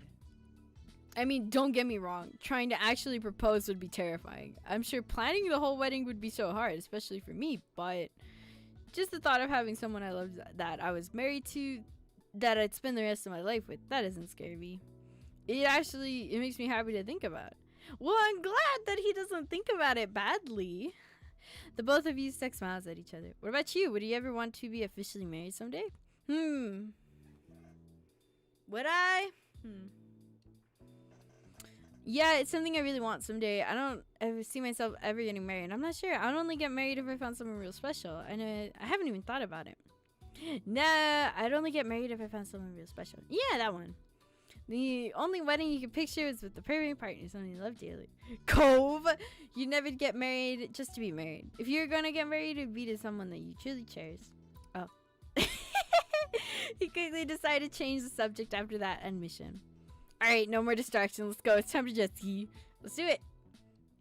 The two of you began to more quickly make your way across the boards. Despite your excitement, you were both careful. Neither of you wanted an accident, especially after what happened with Cove's first jet skiing trip. You finally got to the rental place. You're surprised how easy the process was. It took no time at all for Cove to climb on his jet ski with shaky legs. I'll just watch Cove. Although you had wanted a jet ski earlier, you decided against it. Instead, you found a place on the dock where you could watch Cove. You looked across the Cove. He sat motionless, his jet ski, preparing himself to start up. Even from your distance, you could tell his hands were clamped onto the handles too tightly. He was stiff and nervous. Yeah, go Cove. You can do it. Come on, are you looking at chicken now? It'll be alright, Cove. Trust yourself. Nah, go Cove. You cheered him on and he clapped quick, wildly. His body language relaxed slightly as he turned his head to look at you. Thanks. He inhaled slowly and started up the jet ski. It roared forward and you were surprised you could hear him squeak over the sound of the engine. He stopped after a few seconds and breathed again. After he calmed down, he started up once more. Cove sputtered and stalled with it for a while going a little farther each time. He grew more comfortable with the feel.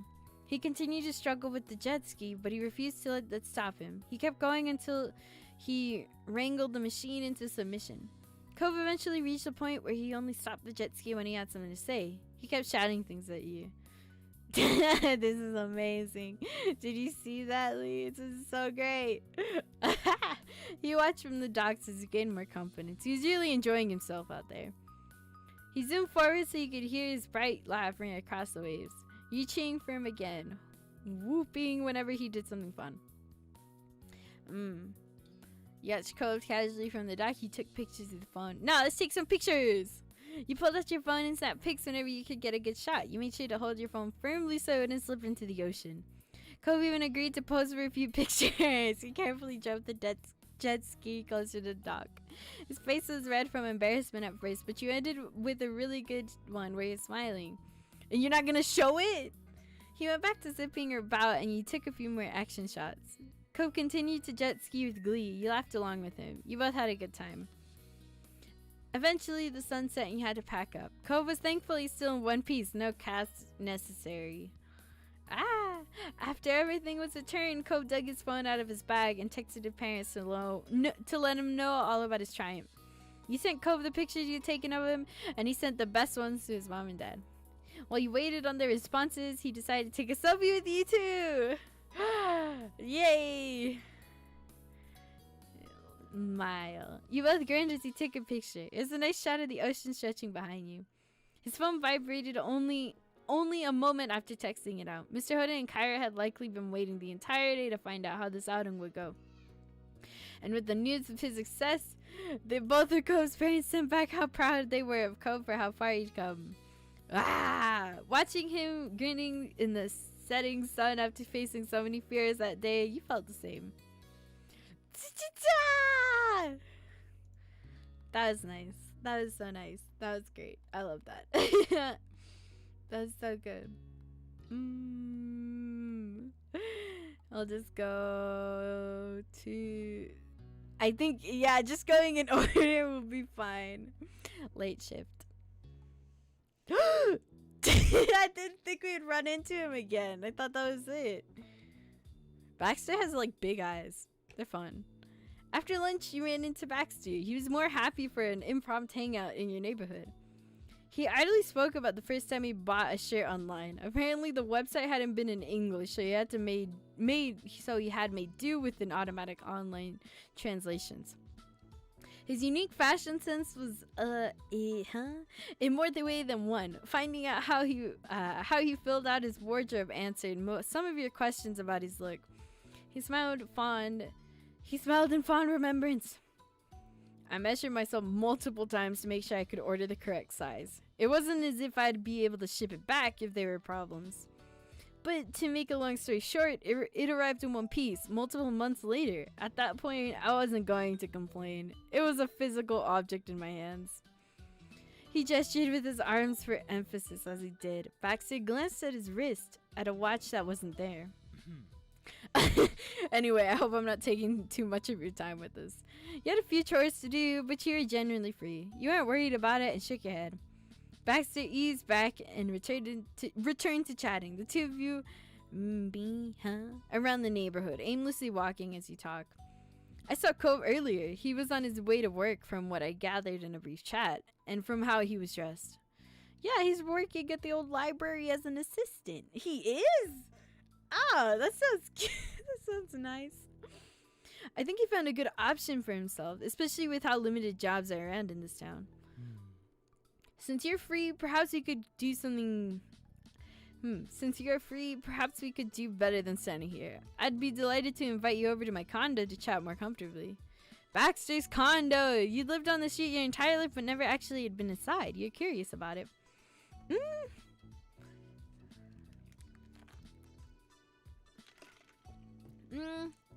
Whatever, let's go. But I'll need to leave before this evening. I have plans to visit Cove at his work too. Of course, I wouldn't presume to keep you.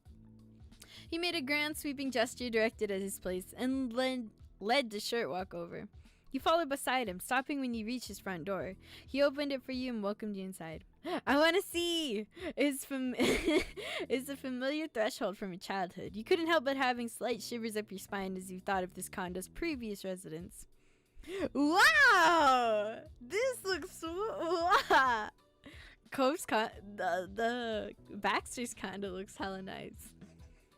You took a quick breath as you cautiously stepped into the condo. The first thing you noticed was how unexpectedly nice and sleek it was. It was also clean and smelled faintly like some sort of unidentifiable air freshener. You had wondered how much this was due to whoever rented it out, the former residents or the current one. Regardless of the pleasant presentation, you were on edge. You couldn't help but stay on guard, as if meant not grandparents might jump out to yell at you at any moment. Baxter noticed something of your discomfort and raised an eyebrow. Is everything all right? I've never seen the inside of this condo. Oh, he seemed genuinely surprised. The former neighbors had never had you over for tea? Sounds out of character for the street. Nah, they were rude. You started at the ridiculousness thought of those particular prior visitors ever inviting you over. No, they weren't exactly nice. They were the opposite of that. Really, I'm actually amazed I'm standing here now. Baxter's smile was curled as he ushered you the rest of the way inside and closed his door. I'd like to hear more about this. Sounds like there's a story here. Okay, he sat on the sofa, first sitting properly before readjusting his position to a comfortably forward crouch. I can't speak. He waved his hands towards his furniture and an invitation to take a seat yourself. Okay. You took a seat on a nearby chair you considered standing. You sprawled on the other half of this couch. You sat on his couch beside him. I'll take a seat on a chair nearby. It was more comfortable than it looked. So you want to hear more? You want to hear about the me not grandparents? Absolutely. My ears are open. You began to give him the rundown of your past neighbors, explaining how they didn't like children and had a reputation among you and the other kids for being nasty. A long time ago, almost ding-dong ditched them. I remember Cole was crying and Lizzie wanted me to ring the mean not grandparents doorbell. I didn't go through with it. She could have done it herself if she wanted to. Baxter chuckled at your non-prank story. Sounds like you. What do you mean? The two of you continued to chat until the sun started hanging lower in the sky. It could be seen falling through his large windows. You stood up when it was time to go, and Baxter led you out to the door. Wow. I think I'm actually going to go outing to town myself. It's a good night for exploring. You nodded as you stepped outside. Ah, thanks for having me over. Goodbye, Lee. You parted in good spirits and walked off. You entered your house and got yourself ready to visit Cove. You were definitely looking forward to seeing him. Lately, Cove had been working more often, and you rarely saw him during his shift for obvious reasons. Wow. He was busy. That's why it had been a surprise. Wow. That's why it had been a surprise when Cove asked you to swing by. Maybe Cove was also thinking about how much his job had impacted how often you see each other. Luckily, his place of employment was within walking distance. You wouldn't have to worry about getting a ride. The air felt heated around you, but with enough of a breeze to cool you off. You strolled past familiar buildings, not even having to think about how to get to Cove's job. You'd gone down these streets more than enough times to memorize the way. It was easy to just enjoy the brief trip. Soon enough, you reached the local library parking lot. You headed right inside. Immediately after opening the door, you smelled the warm smell of books. A bit stuffy, but it was a nostalgic feeling. Your eyes scanned the front room for a certain tall, green-haired assistant. Hey! Is this his, work uniform or something? You spotted him easily at a desk. He didn't seem too busy. No one else was around. You stepped closer. He instinctively looked up from a stack of papers at the sound of someone approaching. Cove met your eyes with a welcome smile when he realized who it was. Thanks. Hey Lee, thanks for coming. Hey, thanks for inviting me. It's going good. Cove left quietly, his eyes alight with a past amusement. You should have seen it. When I got here, there was a huge fight going on with the schedule. I just tried to stay out of it. Really? I'm lucky no one else wants to close. It's not something I gotta defend. Some shifts are way too competitive. He shook his head at the memory. You wondered how the shifts had been sorted out in the end. He didn't bother to elaborate further on his workplace drama. Anyways, yeah, it's fine. I got the most exciting today. Wow. I'm so glad I didn't have to deal with that. Good thing you were dragged into the realm. Now I'm gonna worry about what it's like when I get a job. It sounds like a lot. I think you'll be okay. If I can stay out of it, so can you. And don't be worried about it. This isn't exactly normal. He smiled reassuringly and you felt a little bit better. Admittedly, COVID told you too many horror stories about his job. Maybe this is really an unusual argument. Why? Cove's eyes grew wide and then drifted off. His mind was clearly elsewhere. Speaking of work, I gotta get back to it. That's what I'm doing right now. He laughed at how easily your presence made him forget the situation at hand. Take a seat or wander around a little. Try not to disappear though. I won't be too long. I just have a couple things to take care of. He gave a significant look at the papers he had been sorting through before he had noticed you. Okay, I'll see you soon then. Checked out the YA section. You sat at the table that already had a book. You found a quiet table and waited. You looked at the non-fiction section. You found the mystery novels. Non-fiction section. You walked past the local history books as you browsed different sections. There's so many events and places to learn about. Oopsies. The next shelf was scientific books, physics and chemistry. You turned around to see the natural science section. There's plenty of variety. You took your time looking through the aisles. As promised, Cove swung by again. He stood up straight. The task that had been at hand completed. Since you had a moment together, you struck up a new conversation. How is it like working here? So do people hit on you when you stop it with these, bro? It's seeing you on the job. How is it like working here? He looked around and shrugged. I guess. I mean, it's a job. I can't exactly expect it to be amazing. It's fine. You hummed in agreement as he continued. His face shifted into a look of mild annoyance. I get a lot of comments on my eyebrows. A lot of people asking if Cove is a real name. And also people who don't even ask. They just launched into some tirade about how important it is for visitors to know the real names of those who are assisting them, and it's so unprofessional of me. How I better not be expecting them to actually call me something so silly, and well, you can imagine the rest. He gestured around at your surroundings with bewilderment. After all the years of knowing him, you've forgotten that for most people, the word cove was not a name human beings have. It's kind of funny to think about. Still, you shook your head at the sheer rudeness of it all. Even if it was uncommon, it's not their place to insist it's fake. That's good. I'm cool. You generally like your job. Yeah, it usually goes pretty smooth. I like the hours. While my boss isn't great at managing everyone's schedules, she's usually nice. Really? For one of my coworkers' birthdays, everyone got a cupcake. There are even fancy cupcakes from the bakery in the city. Nice perk. Did I ever tell you about the person who tried to donate a giant bear figure? I mean giant. It was like something used in their own store, but eventually they didn't need it anymore. He told you a few of one of the more fun visitors who balanced out the terrible ones. It was fun. Oh, actually, you were suddenly reminded of your afternoon adventure at Baxter's place. Remember the mean not grandparents? I saw it inside their home. What? Really? He looked amazed, like he was just barely containing himself from peppering you with questions. Suddenly, a thought hit him like a brick. Wait.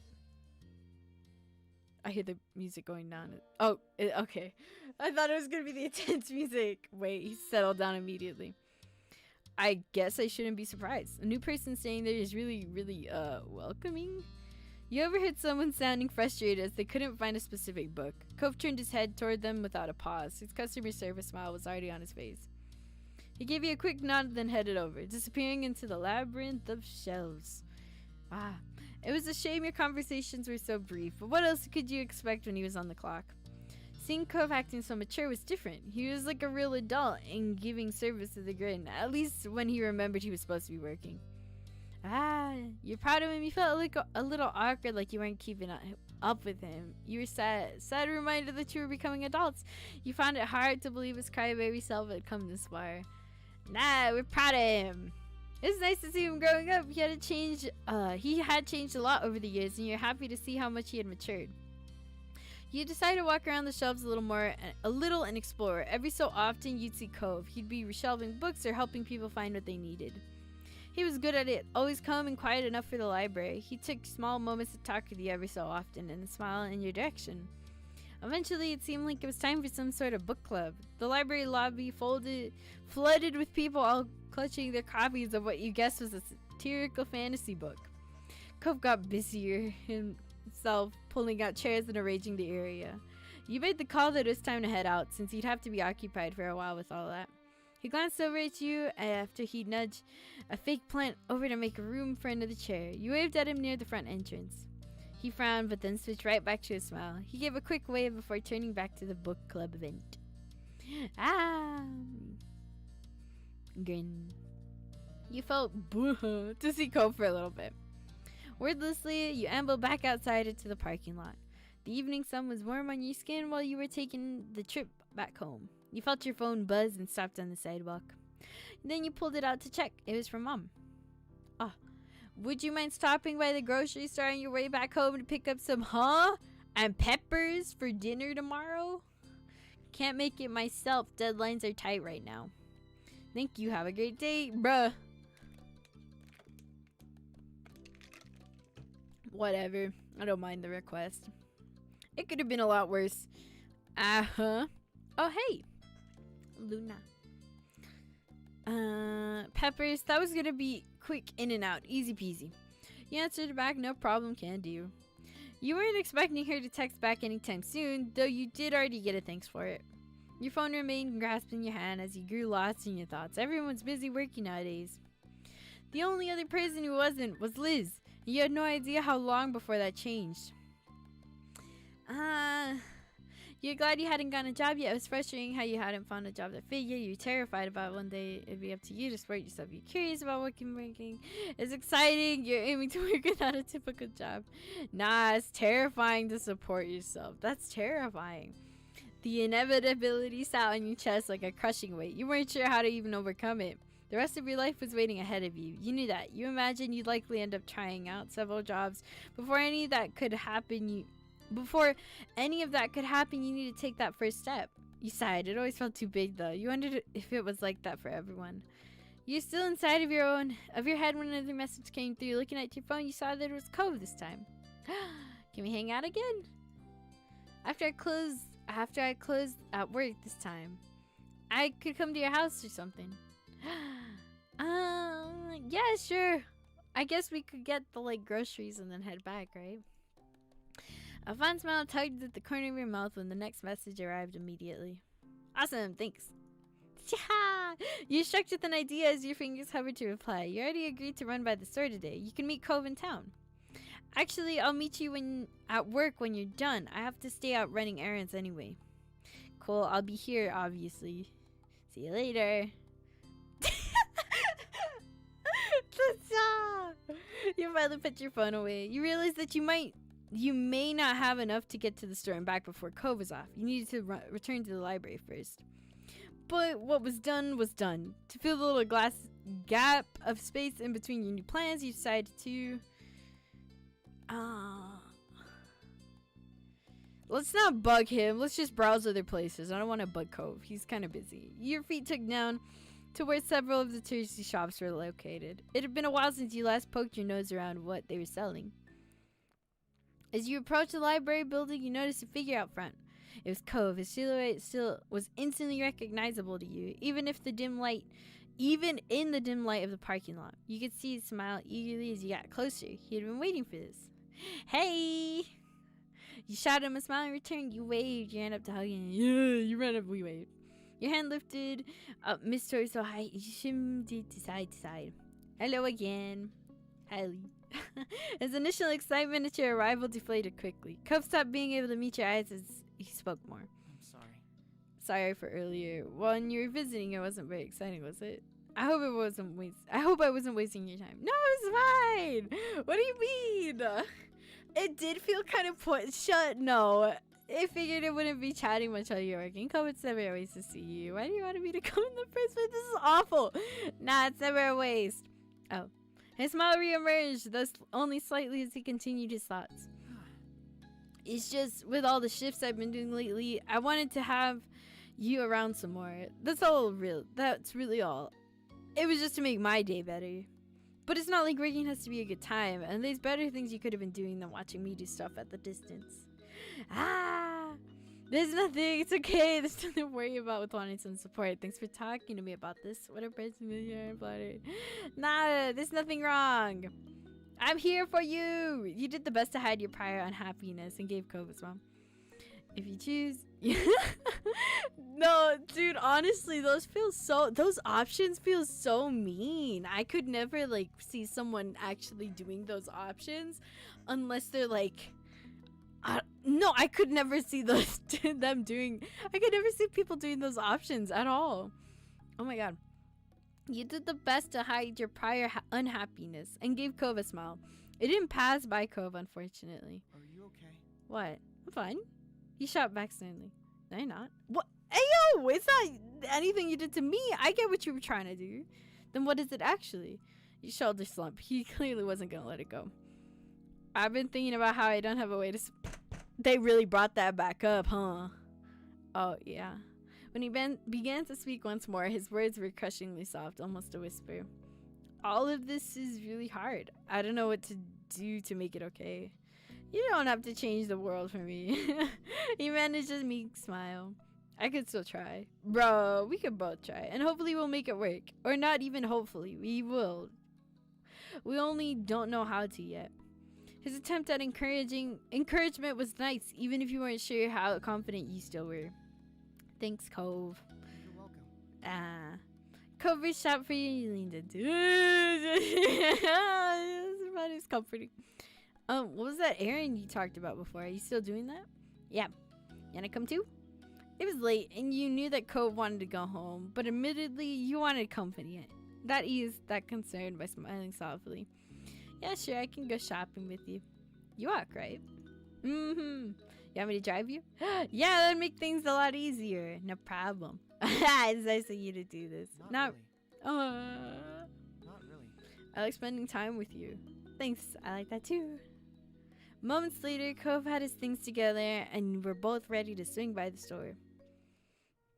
Cove pulled into one of the many free parking spots at the neighborhood 24-hour grocery store. Car doors were propped open and you got out at the same time.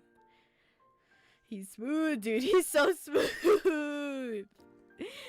He's very I cannot with Cove. I don't know. There was a small salty smell in the air as the TV strolled through the dim parking lot. The local burger joint on the other side of the pavement guaranteed the place always smelled like fries. Wow, the brightness just went up. Oh my god. Your eyes squinted at the change of light when you made it inside the building. The automatic door shut behind you. With you truly having arrived, Cove raised his eyebrows curiously. So? What are we here for again? And peppers. It's something from my mom's that I'm making. It's something my mom's are making for tomorrow.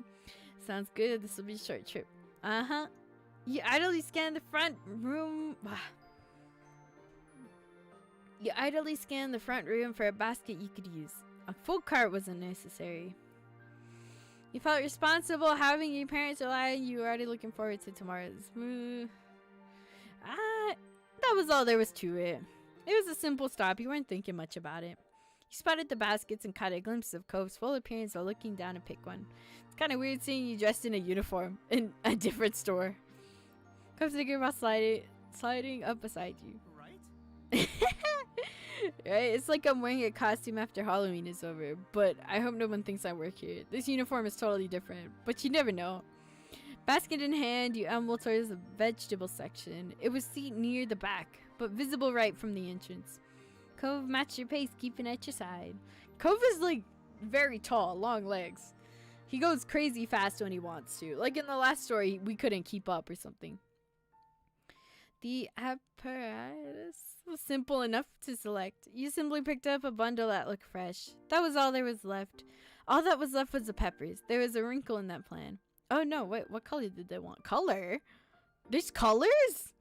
Peppers? Oh, peppers! Oh, I thought you meant like salt and pepper, like that pepper, not like chili peppers. Oh, she didn't say. What are we gonna do? The color definitely matters. I'll just get one in every color. I'll text my mom really quick. She left it out. That means I've gotta make a call. Let me see.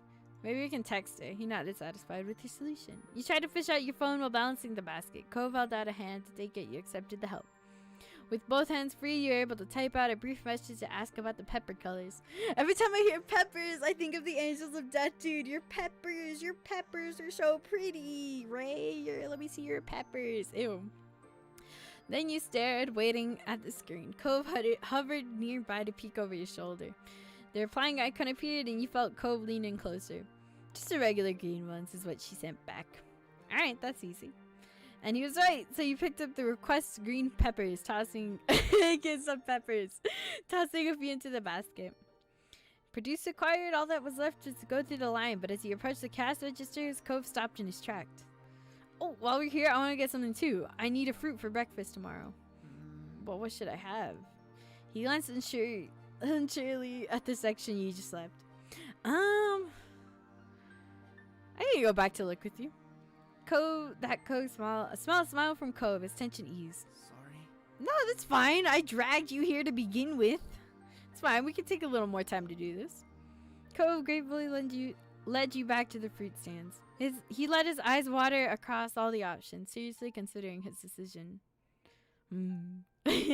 Not bothering to rush, you walked up and down the produce aisle for the second time that trip.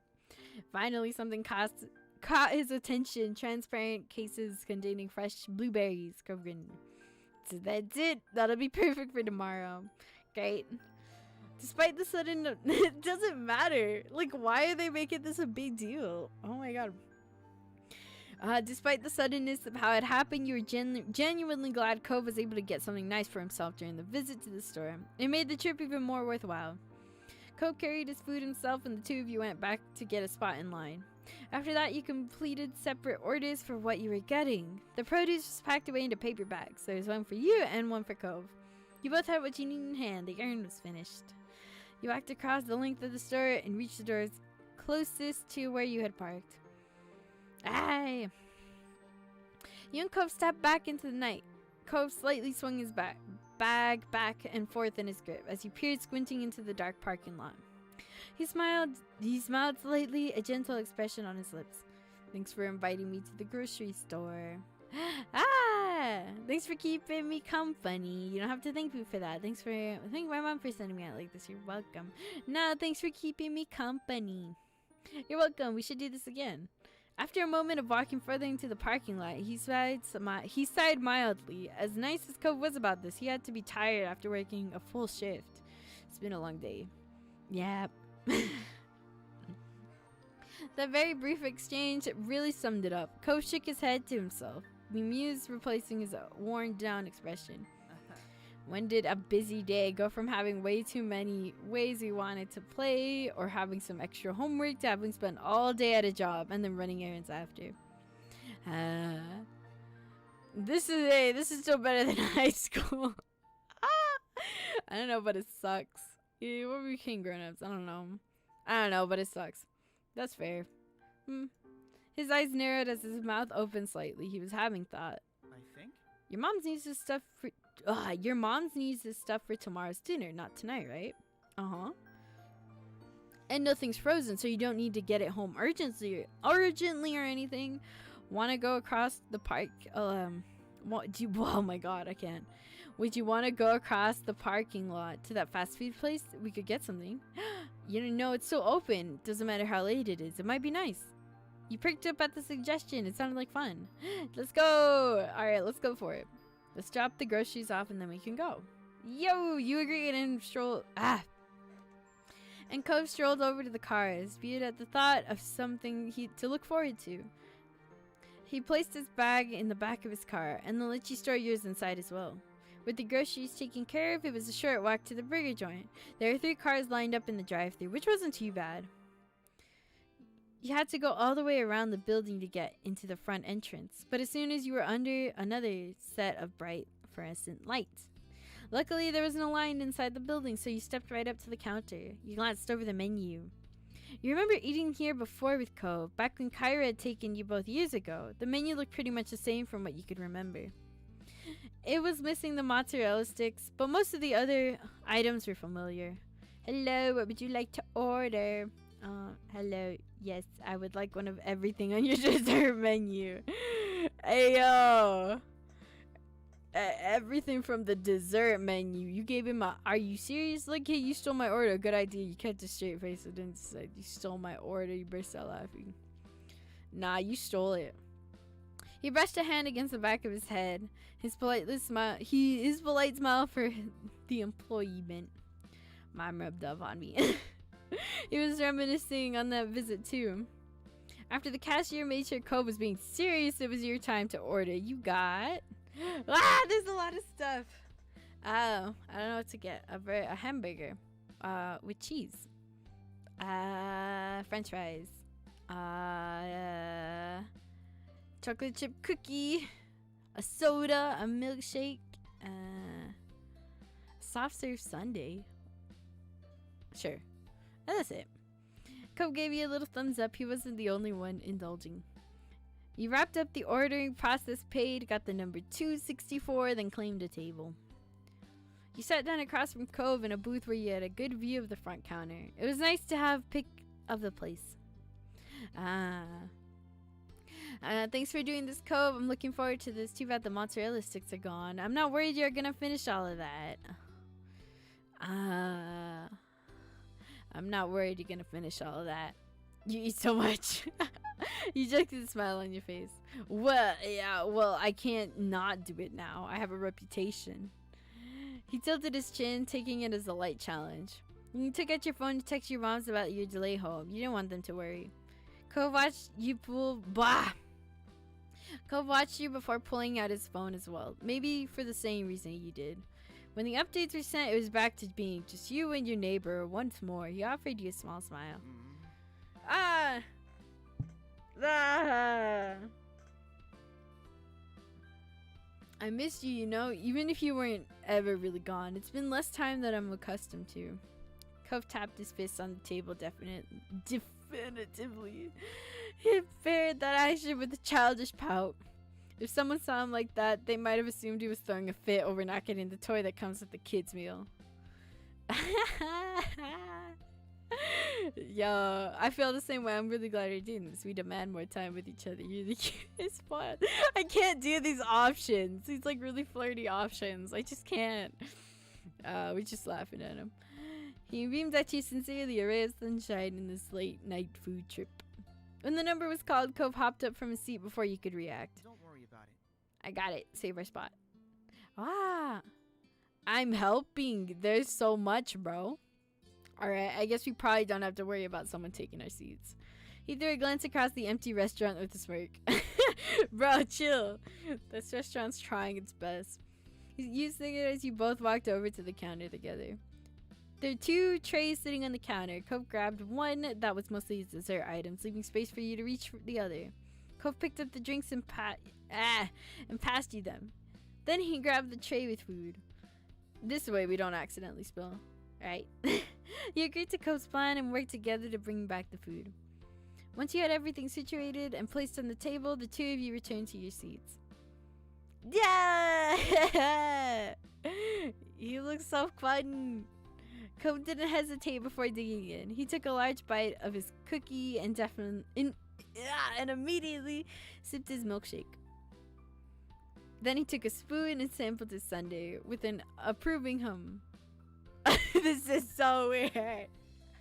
He made an attempt to follow that up with a bite of his apple pie as well, but he bailed with a distressed look on his face. You tilted your head in a silent question.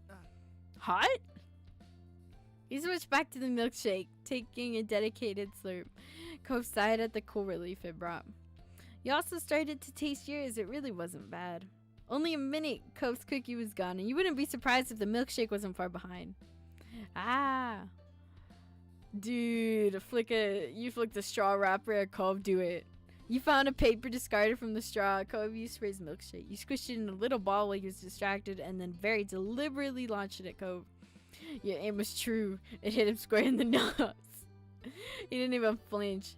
He was too used to your violent straw wrapper ways. He casually reached down with his free hand and tossed the paper ball back at you. Ah! You sputtered when it hit you on top of your head and bounced away. You scrabbled to grab it from where it fell on your booth and threw it back at him. He chuckled the loaded and the tiny ball in a return pass.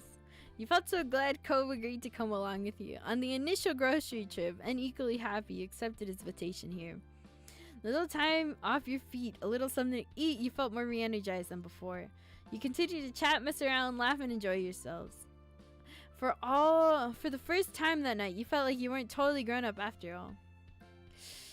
Ah! Cute. Cute. It's really cute, man.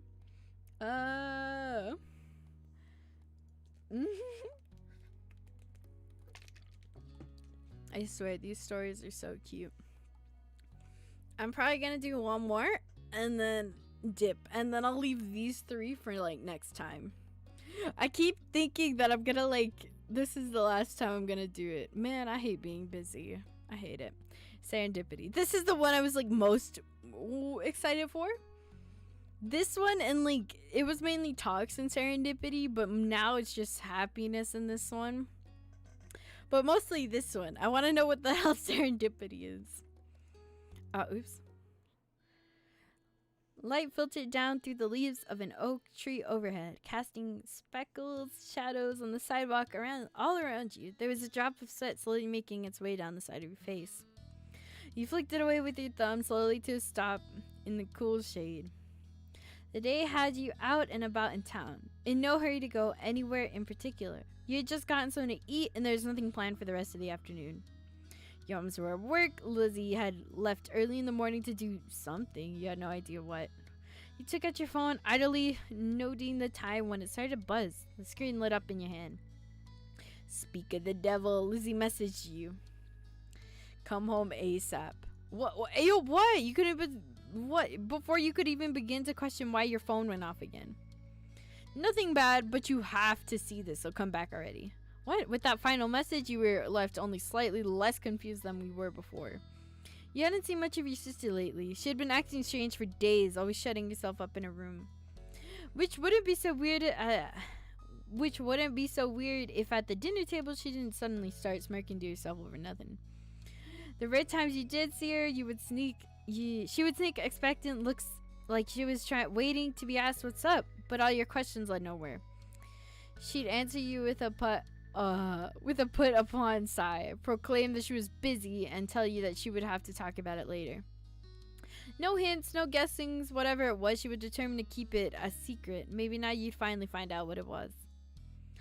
As you did an about face on the sidewalk and started heading home, you received more texts. To your surprise, that name that popped up on the screen this time was Cove's.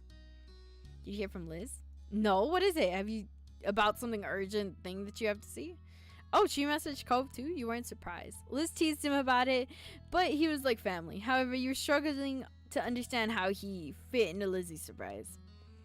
Yeah, Lizzie sent me the same thing. What, is there something on fire? Why would Lizzie tell you? Lizzie sent me the same thing. His reply came only seconds later as you waited across the street. I figured she would. Were you going to see what's up? I'm walking there now. Me too. Glancing up, you saw the light that changed to a walk sign. While you were texting, you hurriedly wrapped things up, texting Cove a quick goodbye before crossing the street. It was fine. You'd be seeing him later anyways. Not expecting any more messages, you put your phone away so you could walk without having to worry about tripping over the curb. Thankfully, it was a short trip home, and soon enough you were walking up to your street, the familiar face of your house already in view, thinking of what it might be waiting at home. What's making you worried, bro? This side of your front door had you swallowing uneasily. Lizzie said it wasn't anything bad, but in the back of your head, you couldn't shake that faint worry. Last in your thoughts, you almost didn't see he was walking further up the street. Cove, even from the back, the bright sea green color of his hair was unmistakable. You quickened your pace to catch up to him. The scuff of your shoes loud against the pavement. He heard it instantly, not missing a beat, as he turned toward you and slowed his steps in sync. Hey. Hey, we're here. Here we are, my house. And after that, Cove gave you a smile. Here we are. It almost sounded like a question, wondering why the two of you had been summoned there. Any ideas on what Liz wants us for? You shook your head. The situation was out of character for your sister. Anything could happen. I guess we should go in and find out. Taking his cue, you grabbed your keys, opened up the front door. Cove trailed behind you as you entered. You nervously stuck your head through the doorway and peered about, not sure what you were looking for, or looking out for. From the entryway, you could see Liz pacing across the living room, her smile gaze intent on her phone. You'd caught her just as she had completely a turn behind you. The door clicked shut. The second she heard it, her head darted up to your direction, her features lighting up at the sight of you and Cove. You arrived, and together too. That's perfect, just perfect. Why she want? She flashed you a radiant smile. You could almost see her limbs vibrating as if she was poised to pounce. Cove raised an eyebrow to your sister's bizarre behavior. What's going on? This better be important. You're in a good mood today. So what? Where is it? What are you gonna show us? What's going on? Oh, you'll see. Liz's eyes narrowed with a mischievous glint as she let out a good little cackle. So lately, I've been hard at work on a little plan of mine, and you two get the honor of seeing it all come together. Here it is. Surprise. What? She lifted a hand into the air to present the very comfortable but completely mundane living room. In the resulting silence, you and Cove glanced around again and then made eye contact with each other. His face mirrored your bafflement. Then suddenly another voice rang out in the living room. Shiloh? Is that Shiloh? It better be Shiloh. Cove flinched at the shout, his shoulders shooting up from his ears. Laughter came from your sister as well as the other side of the room. Shiloh! Shiloh! Shiloh! Hey! Your head whipped around just in time to see a familiar figure with a freckled face and purple cap spring up from behind the back of the couch. Cove's mouth fell open, recognition immediately coming to him. It's Shiloh! Hi, Cove, Riley. Ah!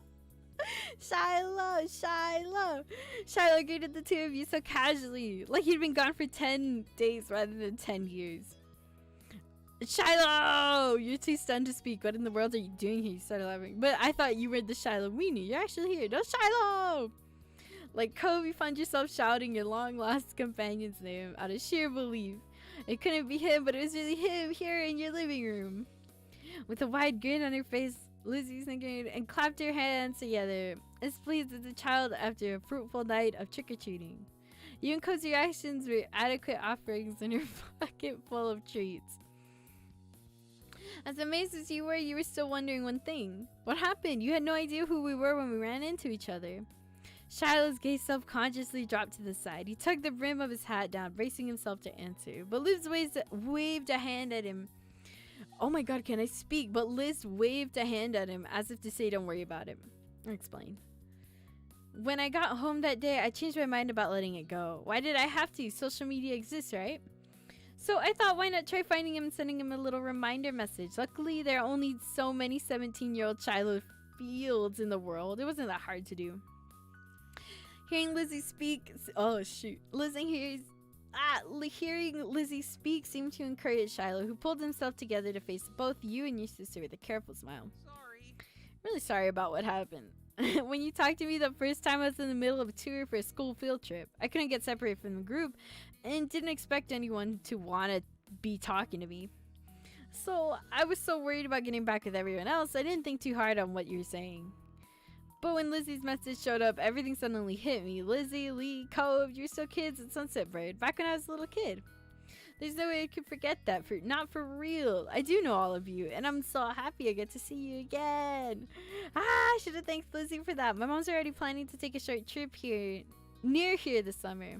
Well, If my mom could bring me along, Lizzie offered to pick me up and bring me the rest of the way here so I could visit the neighborhood again. And that's why I decided to make it a big reveal instead of outright telling you two I got back in contact with Shiloh.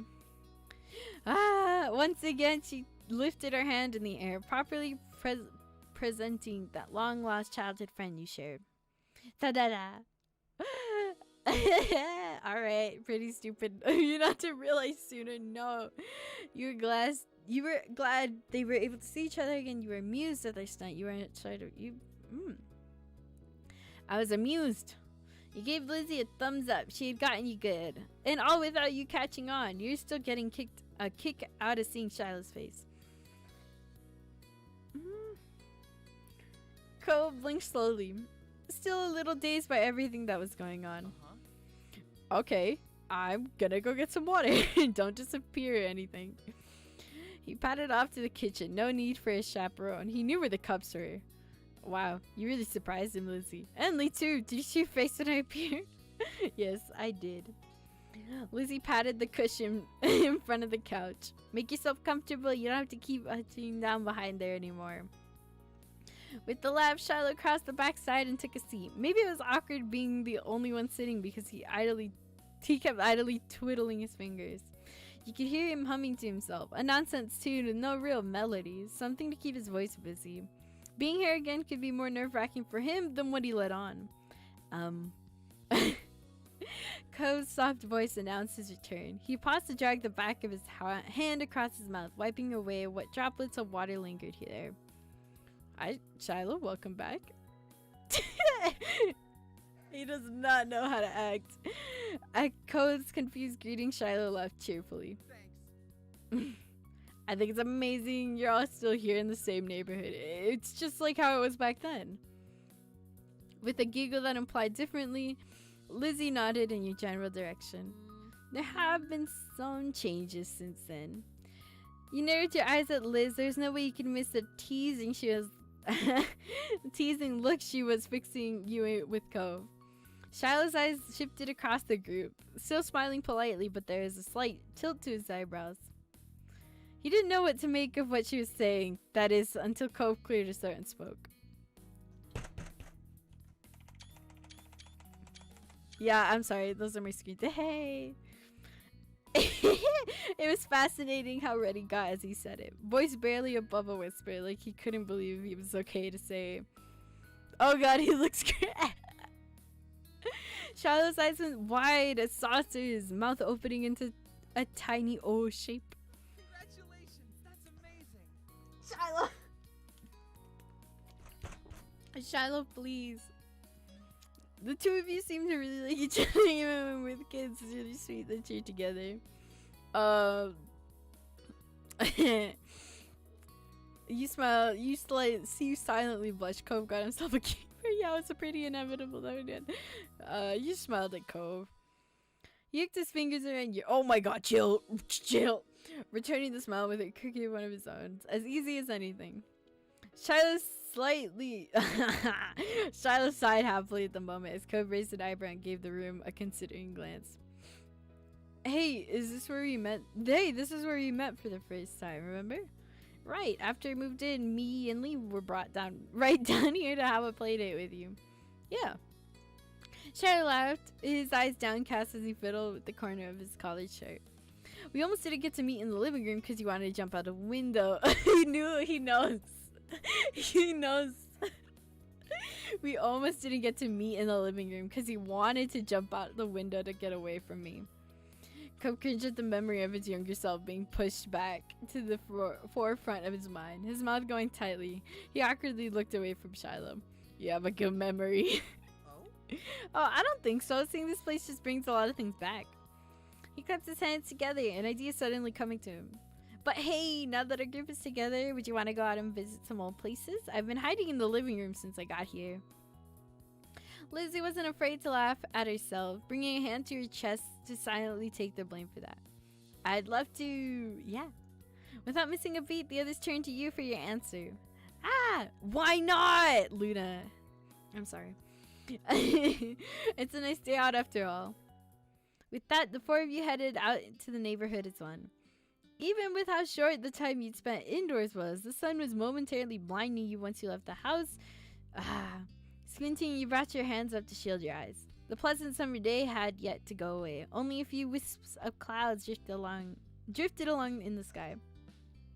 As you strolled down the way, Liz took the lead, followed by you and Cove walking side by side. Charlotte freely took to walking in the middle of the road, his arms idly swinging back and forth at his sides, as he turned his head every which way to take in as much as he could. It was very much a trip down memory lane for him. You wondered how much the neighborhood had changed in his eyes. Not a word passed between the group when you were heading first, but soon enough you found yourself walking the usual path to the shopping street. Before you reached it, the sound of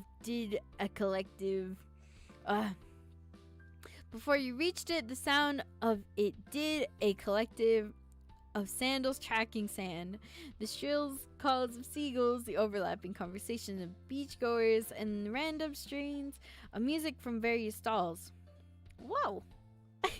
The odd gaps had come from Shiloh. His eyes were all lit up. Were there almost so many different stores in one place? Yeah. Of course.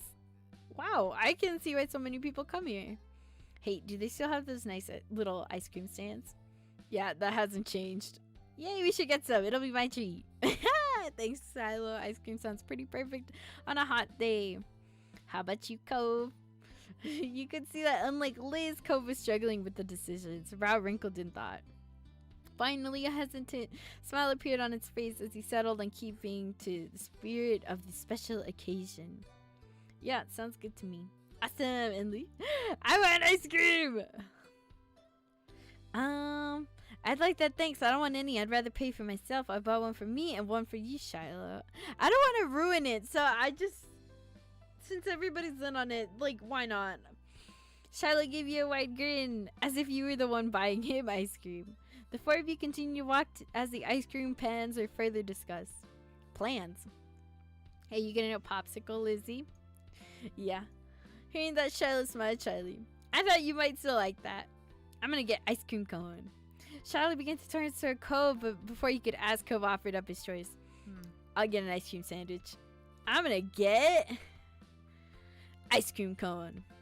Shiloh had the right idea for this one. It was the best choice. There's an ice cream stall further up the street across from a souvenir shop displaying postcards of the seaside and salty water taffies in its window. The stand itself was already hard to miss with its pastel pinks and blues and its eye-catching poster boards listing every individual flavor. It was impossible to ignore once a catchy little jingle playing from its speakers was added. Shiloh greeted the owner and began picking out the treats that everyone had chosen. He paid for them before handing them out to the respective owners. Sinking your teeth into your ice cream cone, you relished the sweet chill it left in your mouth. Liz was right. This is perfect. This is a perfect treat for a summer day. Around you, everyone was eating at their own pace. Liz held her popsicle away from herself, careful not to let it drip onto her dress. She was trying to go about eating it as delicately as she could while Shiloh dug into his. You counted only 2 or 3 bites before Cove had devoured his sandwich, Shiloh also noting the way Cove inhaled his food. It's already finished. Cove shrugged a little in reply, his attention more focused on crumbling up the sandwich wrapper in his hand. So, what have you been doing around here since I've been gone? Well, I already told you about me attending college away from here, so I don't really live here anymore. But to be more specific on my life, I'm pursuing a degree in architecture. Shiloh perked up at that, his mouth falling open in awe. Amazing! Thanks. Actually, I was thinking about the first time I really decided I like buildings and building them when you and I would make sandcastles out on the beach. Ah, Lizzie! It's such a sincere admission from your sister. All Shiloh could do was blush and lower his head, too flattered to know what else to say. Liz just laughed, as flustered as though she had been the one to say it. The atmosphere was awkward but not unpleasant. Shiloh shyly glanced over to you and Cove. Then, what about you two? What have you been up to? Oh. Me and Lee just graduated. High school, I mean. I got a part-time job. I volunteered at this organization and clean up stuff. Things like that. Ah. I'm mainly taking it easy right now. It's summer after all. I want to make the most of it while I can. Coming at it along with you. It was a sentiment he shared. Shiloh just seemed happy to hear it. Yeah, great. Just being around him again was like, again, a little. It's like picking up an old, forgotten habit. Habit clunky at first, but as the 4 of you talked, it started to become more naturally. And when one of you ran out of things to say, suddenly someone else remembered something new. Oh, right. Do you remember those mean old, not actually grandparents that used to live in our neighborhood? Oh, yeah. They were so mean.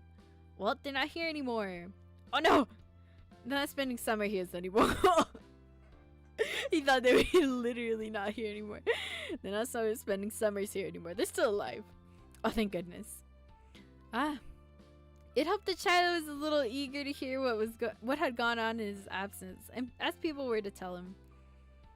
Seeing everyone threw out what trash they had in a nearby garbage can, as your group made their way down to the beach, going down to the shore, inevitably led to a certain spot. It didn't take long for Shiloh to recognize what was in the distance. His words trailed off in the middle of a sentence, his footsteps faltering at first. Then, all at once, he broke away from the group and dashed right into the old park, giggling as he ran. Oh, everything is so small! His laugh petered out as he came to a stop by the swings and grabbed hold of one of the support poles. He walked around in a little circle around it, marveling at how easy his hand wrapped around it entirely. Emboldened by Shiloh's enthusiasm, Lyd plopped herself down on one of the swing sets, only to instantly show up an expression of regret. There was no way she was comfortable in that tiny seat so low to the ground, not with how she had to scrunch up her legs to fit there. Shiloh crept up behind her. He took hold of the chains of her swing, one in each hand. Seriously? What are you doing? With a grin, Shiloh started walking back. Lizzie shifted in her seat to look at him. You cannot be trying to push me. These are made for kids. It's never gonna work. But Shiloh just hummed as he kept pulling her back. Resigning herself to her fate, Lizzie tucked her legs up as much as possible as Shiloh moved his hands to her back. Hiya! Hiya! How you doing? With a running start, he got her forward up as far as he could go before jumping out of the way. Lizzie had her eyes squeezed shut, a screech escaping her as the swing started falling backwards, and when it swung back around, there was Shiloh again to push her. She couldn't kick the ground like when you were kids. Her legs were too long for that now. I'm okay. I'm glad to hear it. But Shiloh was pushing her enough to keep the momentum going. The air was filled with their wild laughter and almost rhythmic jingle of the swing chains. Cove sat against the bars of the jungle gym wearing a bent smile as he watched them. He was fiddling with something, turning it over and over with his hands. When you crank your neck to get a better view, he lifted it for you to see. It was a piece of a shell, one side rough with mudded gray, the other side completely smooth, revealing a faint blue sheen when it got caught in the light. I saw it on the beach. It's nice, isn't it? Yeah, it's a good one. No, I meant Shiloh. He seems more confident than I remember. I think so too. You found it amazing to be playing with Shiloh at the park again. You thought it was crazy how much time had gone by. Why don't you pitch me on the swings like that? He loved the conversation there. Nah, it's amazing. I don't think I'll ever forget this. Cove nodded, leaning back to enjoy the breeze blowing in from the sea. Soon as your sisters began to speak out. Alright, I'm ready to go off now. How do you stop this? Shiloh, don't worry. Shiloh braced himself, one foot planted forward as the swing started coming back down. Then in one quick motion, he reached up and caught the chains again. The impact had his feet skidding back in the sand, but he kept his stance steady. If Liz is surprised at suddenly being brought to a halt, she didn't show it, only tilting her head up to smile at him. Shiloh had yet to catch his breath, though, returned the smile just as brightly. He let go of the chains, walked around the swing set, and briefly rubbed his hands together before offering one to Lizzie, which she graciously accepted, needing the help to get out of the tiny seat. The two of them made their way back over to you and Cove. Liz was looking more ruffled than usual. Her sun hat was off kilter, having her held on for dear life for the entire ride. She took a moment to straighten her outfit back into place. That looked like fun. It was! Even though you were just pushing me on the swings. That was the fun part. Huh. Hey Shiloh, you got an idea of what our lives have been like since you've been gone? I've been wondering what happened to you after you moved away. Shiloh's eyes went wide as if it was surprising to hear. You couldn't recall him talking about himself when you were all telling stories, but maybe he hadn't been able to find the right timing. He brought his hands to his chin, tapping it thoughtfully as he looked up to the side. Well, what happened was my mom decided to move back to the south, closer to where I was born. Ow. We stayed there for a few years until she got another job offer in California again, thanks to a connection she had there. It was really good. Yeah, it was a really good job at a private boarding school, so she decided to take it. With a wide grin, he said the next part.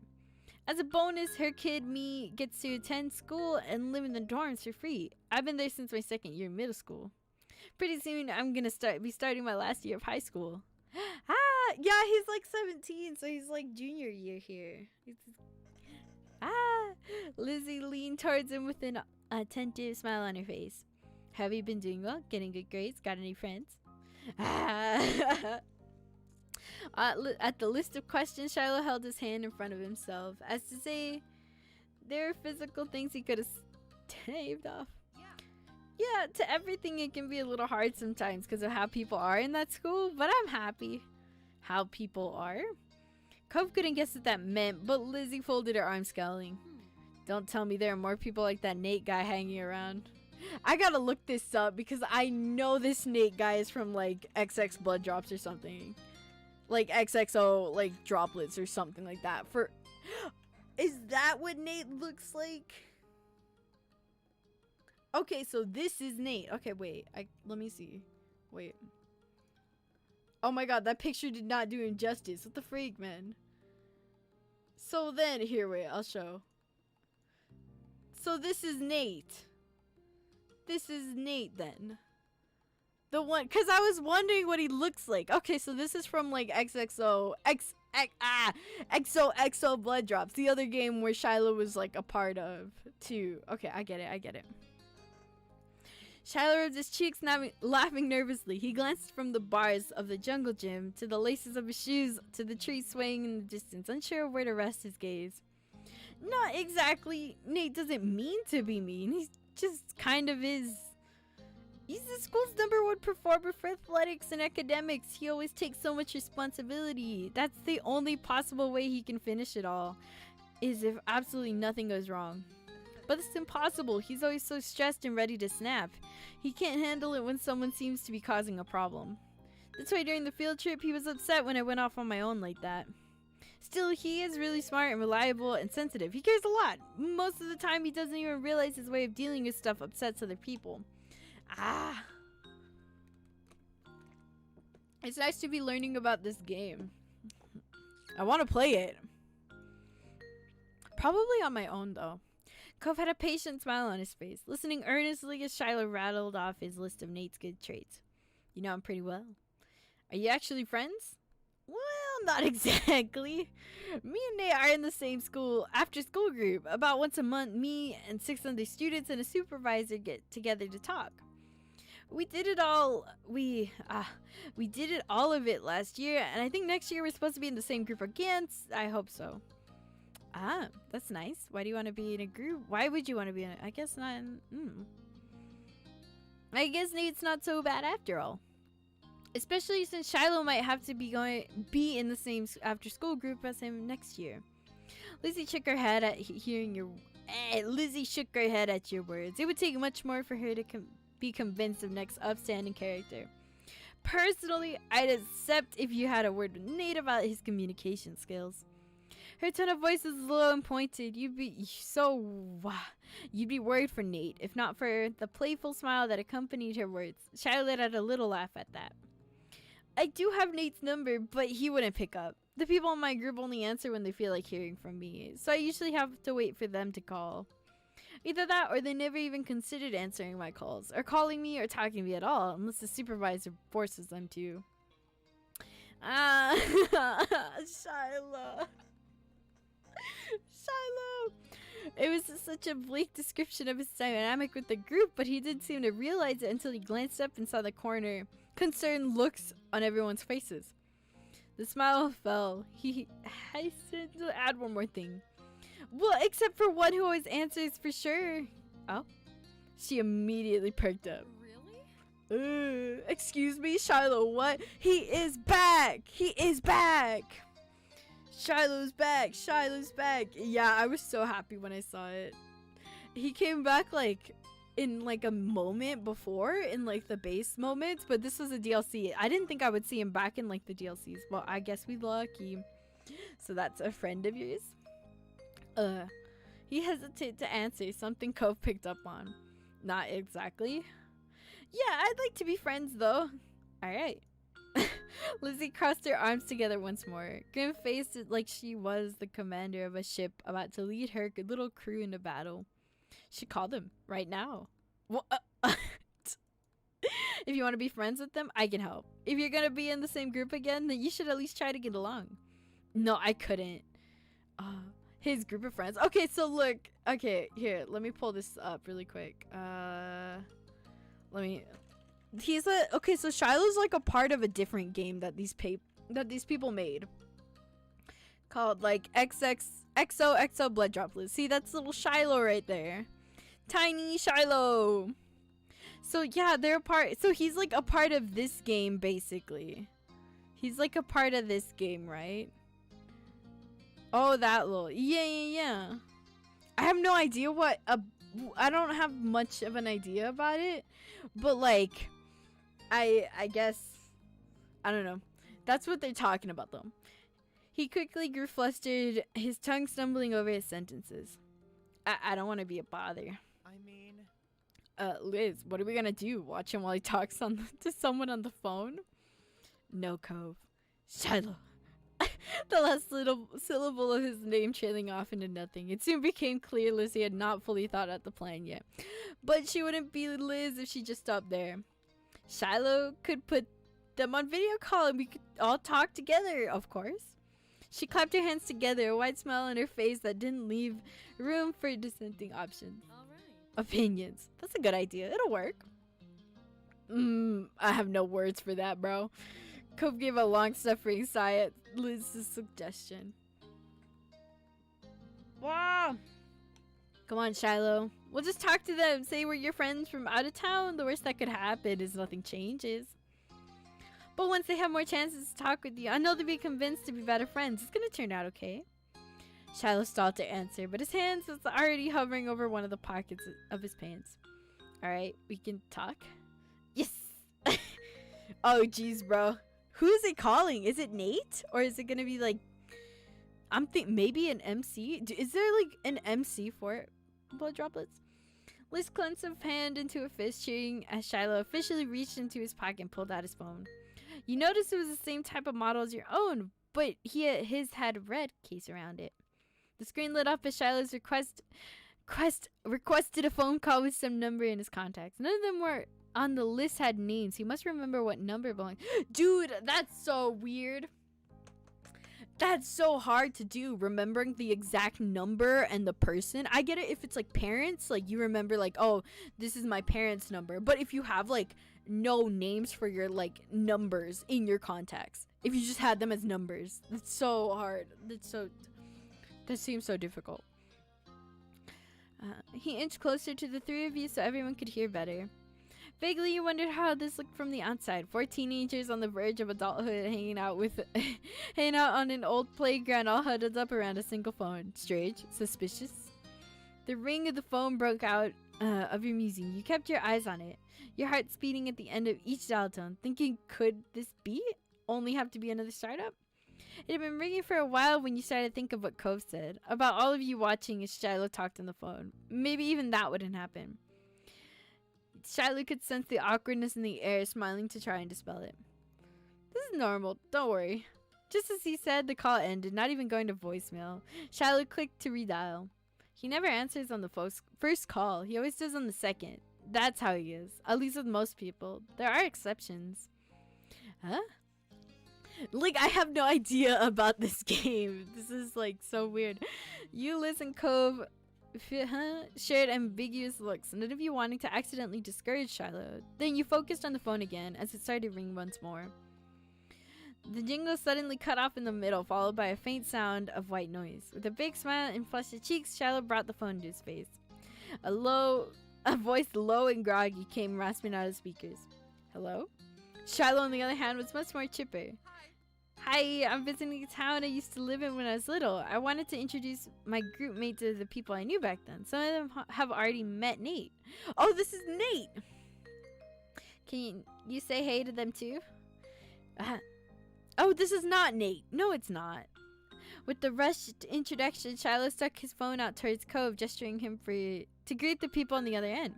Although Cove hadn't been on board in the beginning, the only indication of that now was the loop-sided tilt of a smile. He turned his gaze down to the screen, opening his mouth to speak, only to study to a complete stop. Huh? All Cove would do was sputter and gape at the screen, his reaction at Shiloh's brows crinkling in worry. What? Shiloh's groupmate didn't sound particularly impressed with how this conversation was going so far. Shiloh frowned, retracting his arm away from Cove. As he did so, the screen tilted towards you as you caught a glimpse of what was on the screen. Oh, who's this? I know I've seen you. Wait. I see you. I saw you. I know you. Homie's right here. Homie. Same homie. Same MF. No, this MF. Same thing. What's his name? Oh, no. I don't know what his name is. I have no idea what his name is. He looks nice, though. He looks cool, though. He looks like somebody from this game. Jeremy? Wait, huh? Wait. Is this Jeremy or something? Am I tripping? No, it's not Jeremy. No, they're not the same person. Are they? I'm gonna go insane. I'm going insane! I spoiled it for myself! I spoiled it for myself! light green hair, sharp orange eyes shadowed with bangs, and icy pale skin all tied together to make up the scowling face of a person who clearly had no desire to be here. I knew it. Okay, so this is him. I was like, this dude is, I've seen him in XO blood droplets. I know this is that dude. And then I was like, wait a minute. This is Jeremy. A flood of memories arose, flashes of that one summer years ago at this very same park. You holding on to an arrangement of fruit, Derek and Cove at your side. And that kid, mean as a tiny chihuahua, snapping at everyone who dared to come close. Bowl cook! Quick, hang up the phone. Quick. You stared in shock. You screamed. You're like, ah, you love it. Should I just throw him under the bus? Jeremy! Bowl cut kid. Nah, he's probably going through it. Look at, he's probably going through it. Are you Jeremy? Yeah. His reply was, disinterested. How did you know his name was Jeremy? He was mean to my son. How dare he? He looks a lot better now. I like bowl cut, so I thought he wasn't that bad when he was a kid. You didn't tell them? No, I only called you somebody from my group at school. Jeremy regarded you cautiously for the first time, giving the situation a little of his focus. His personality better be as nice as it look. On God. Cove is sucking in a long, deep, dramatic breath. Oh my god. Then all at once he started shouting, not with his voice. He waved his arms around, gesturing wildly with his hands as he repeated yelling, oh my god, with all sorts of inflections. Dude, Cove, you need to chill, bro. You need to chill right now, Cove, bro. You need to chill. At these antics, Jeremy gave a short huff of a sigh through his teeth. The sound teeny over the phone speakers. What is this, Shiloh? Are you trying to make me suffer? Are you still mad about what happened at the amusement park? I was on your side, you know. Oh, what happened at the amusement park? Oh. Liz, who had entirely lost his whole time, finally spoke up. Huh? What happened at the amusement park? But no one paid that question in mind. I don't know what's going on. Have you met each other before? Nope. It was an immediate reply from Jeremy, but then the stinging eye squinted. Wait. There was a flash of recognition there as he leaned his head forward and scrutinized the both of you. He already wide frown somehow found a way to grow deeper at his realization. Oh, it's you people. Oh, it's you people. Again. Chill out. What you so? He looked from Shiloh to Cove, then to you. You could tell he was carefully putting his thoughts together. Sorry. Why does he sound like that? I have no idea how you people got in contact with me, or what Shiloh has to do with this, but I'm sorry. What? Jamie sighed again. His gaze rolled over to Cove. I don't remember exactly what I did or what I said, but I do know what I was like as a kid, and really that's all I need to know. What? Okay, but who is that apology for? It better be for me and Lee. Chill out, Cove. Chill out, bro. He spoke sternly, though there was no hiding the shakiness present. That didn't matter. Cove coming to your defense by confronting Jeremy brought a warm smile to your face. Bro, I feel bad. Jeremy, on the other hand, continued to be unimpressed. The corner of his eye lip twitched. I didn't need to know what the teenage guy equivalent of a smile... Dude, you can't say that. I didn't need to know what the teenage guy equivalent of a smooshy squeak is, but now I do. Thanks for that. Ooh.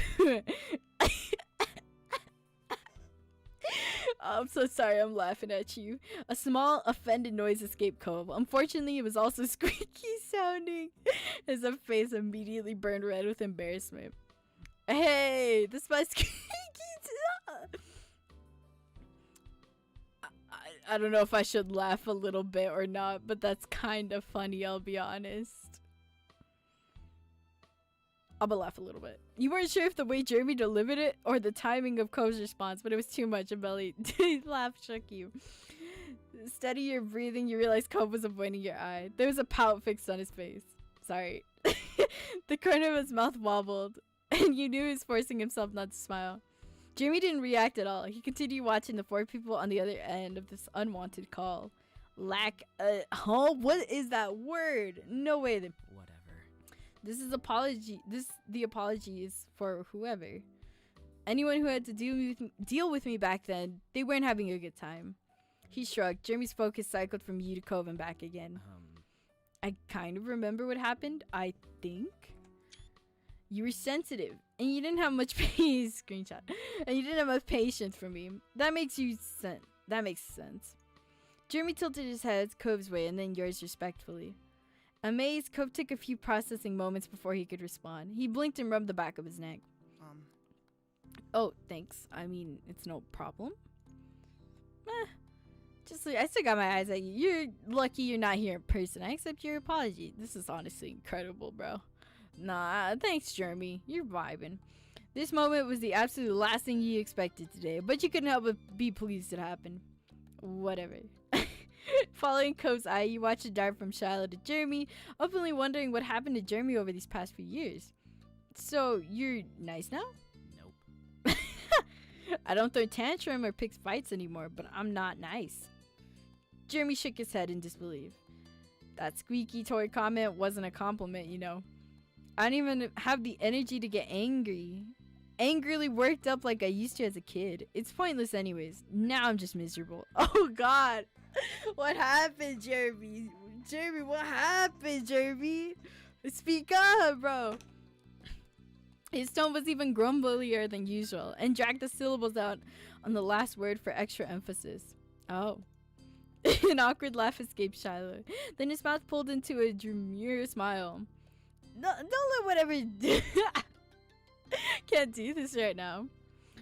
Don't let what Jeremy says about himself get you two down. He's got people who care about him and make sure he's okay, like me. Don't listen to Shiloh. It's nice you looking out for someone else, Shiloh. I don't really care if Jeremy is sad or not. I'm still not over the fact that you two actually know each other. No, yeah, this is crazy. That got a snort out of Jeremy. Me neither. Okay, seriously, how long am I meant to be out of the loop here? Her twisted expression and frustration as Liz rubbed her right temple. Why am I the only one who doesn't know this kid? Shiloh goes to school with him? That's fine, but how did the two of you meet him and I didn't? I'll try to explain. I think he was around town this one summer, maybe 5 years ago. That's all? While Lizzie seemed a bit underwhelmed, Shiloh appeared to be utterly amazed. You had to hold back a small laugh. Really? You knew Jeremy as a little kid? What was he like? I've only known him for 1.5 years. Well... His voice immediately hushed into nothing. You could see Cove wince just thinking on those past encounters. Actually, Cove does a good Jeremy impression. Why don't you do not put him under the bus, bro. No, do not put him under the bus, bro. That'd be kind of funny to see, though, so I'm saving it here. Just okay, you reflect it. You could already picture past Jeremy in your mind. He was horrible, he's mean. All he did was yell at people. He was kind of pathetic. I don't know how to explain. I don't even know how to explain. Over the years, Jeremy had become an of negative emotions in your mind. It was hard to describe such an experience. You glanced at Cove. He nodded understandingly. It doesn't matter what happened. He was mad about everything. Jeremy's expression didn't give away a single sign of what he might be thinking. He continued to blindly stare at you both until he finally spoke. Yep. This sounds like me. At that confirmation, Shiloh burst into uncontrollable laughter. Even when he calmed moments later, gasping for breath, there was still a wide grin plastered on his face. I can't even imagine Jeremy being like that. I can't imagine him not being like that. They both chuckled again. Cove's mouth pulled into a bent smile. Oh my god, this is so weird. I mean, Jeremy hasn't made fun of my eyebrows once this whole conversation. Unbelievable. Huh. Uh-oh. Jeremy blinked and focused all his attention onto Cove. His eyes unmistakably narrowed in on the eyebrows. He didn't say anything at first, but then his word came out in a mumble. That makes sense. I guess insulting eyebrows was just what I did as a kid. What does that mean? Oh, what do you think it means? You weren't the only kid in the world with bad eyebrows. You're not the only one I picked on it for. Seriously? I wasn't? You couldn't help yourself, could you? Nope. So what made their eyebrows bad? Are you curious if yours are better? By terrible eyebrow standards, at least. Kind of, yeah. Sigh. He said sigh. He said sigh. You're joking. Cove looked from Jeremy to you, then back to him again. You have to question if you heard that right. He spoke the word sigh instead of actually sighing. This dude is like on that level of edgy. He's... Oh my god. Noticing the question, Jeremy sighed for real, but he continued on to answer Cove's question. This guy has particularly odd hair color, white hair, but only at the top of his head. Oh wait, he's speaking about somebody else now. Wait, okay, let me just look at the cast. This is tripping me out like hella, bro. I am tripped out for real. Just pull up characters. Okay, wait, just pull up characters, please. This guy has a particular odd hair coloring. White hair, but only the top of his head. Oh, okay, let me look. I got this. Don't even worry about it. Where are you? Oh my god, chill. Where are you? Characters. Okay. There's one that has like white hair. Is he talking about this dude? Is he talking about this dude? Oh wait. Yes, he is, because his eyebrows are trippy. Because he has like white hair, but he has like black eyebrows. Wait. Unless he could be dyeing his hair. Wait. Pran Taylor. Let's look at this. Yeah, this dude. He has to be... Move the screen. He has to be talking about this dude, right? Because he has like weird eyebrows. His eyebrows don't match his hair color. Okay. Look, yeah, he is. Every other strand on his body is dark brown, including his immensely bushy eyebrows. He was born that way. It's not dyed. Oh, it's not dyed. So you were scared. So you were the sacred boy with dumb wavy eyebrows, and he was the white-haired boy with stupid caterpillar eyebrows. Wow. Unexpectedly, a loud gasp came from Shiloh at that description. No, I knew it. I'm so big, Brad. I don't even play that game. I am gonna play that game though. I really want to now since he's like mentioning everything. And just since Jeremy looks so different. No, you picked on Pran for his eyebrows. I did. I'm sure you find that hilarious. No, that's not very funny. So he said, but Shiloh was smothering laughter. The unconvinced note in Jeremy's voice didn't surprise you. Oh wait, give me a second. Let me just... Jeremy rolled his eyes in the slowest, most exaggerated way possible. When he made a complete circle, he spoke flatly while Shiloh broke into a fit of giggles. There. Who's Pran? Shiloh knows him too? Well, Jeremy and Pran have known each other for a long time. They managed to go to the same boarding school later on. I met them both there in spring of last year. We're all group mates. Jeremy's gaze slid away from Shiloh. He looked somewhere between you and Cove. Pran and I met about 4.5 years ago, back when I was still an intolerable brat and Pran was meek. You can only imagine how amazing that combination was. Yeah, it must make those group meetings awkward. Nope. Somehow, some way, for some reason, Pran chose to stubbornly stick with me for as long as we've known each other. He's my best friend. Oh, so these dudes are besties! Besties! That's cool. I would not have known that. What?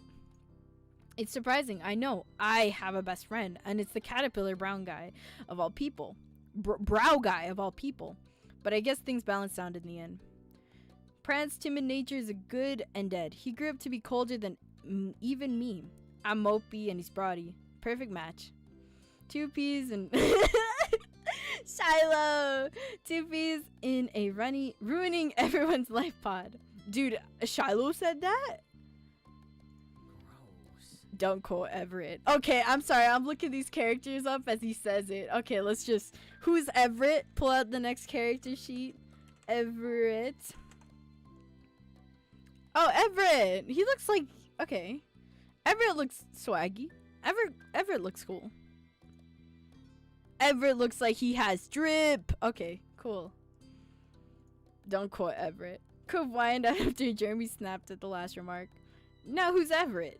You don't want to know. Yeah, you don't want to know. Shiloh hummed as he watched his 3 old friends with an amused smile. He was having fun. Before you could say anything, Jeremy continued. Everett is also part of the group, unfortunately. But he chose not to elaborate further than that. Liz sighed this time. You could feel her frustration. You couldn't blame her for that. She hadn't been able to participate much at all. She didn't know Jeremy then, so there was no basis for reminiscing now. And there was a 10-year gap in her history with Shiloh. The whole situation struck an odd chord with you. 2 boys that knew you separately came to know each other, and now they know each other much better than they know any of you. Shiloh was almost a stranger. You shrugged off the feeling you didn't know how to feel. You were on the same page as Liz. You felt down. You glad things. I was glad things seemed to be going all right. Jeremy hadn't left the call, and you were learning bits and pieces about Shiloh's new world outside of Sunset Bird. You were taking both as little wins. Turning to the 3 of you, Shiloh smiled apologetically. You wondered if he was picking up on how Dark Cove and Liz were feeling. He was perceptive when he wanted to be. Oh, hey, is there anything you want to hear about Jeremy? I can tell you about him. We should all get to know. Jeremy's like, bro, I'm right here, bro. Hey, is there anything you want to hear about Jeremy? I can tell you all about him. We should get to know each other better. That was so long. Don't do that. I'll be okay. It'll be okay. Jeremy whined, but Shiloh brushed off his complaints. He remained happily focused on the rest of you, and Liz seemed to perk up at the conversation shift. Sounds great. We should get to know Jeremy. So, who wants to go first? Despite being eager, it was obvious that Liz didn't have any ideas herself. Jeremy let out a very long sigh. This is a lot of questions. I'm gonna save here because I want to, if there's like a limited amount of questions. What did happen at the amusement park? I feel like I'm prying. Oh, can I get his number?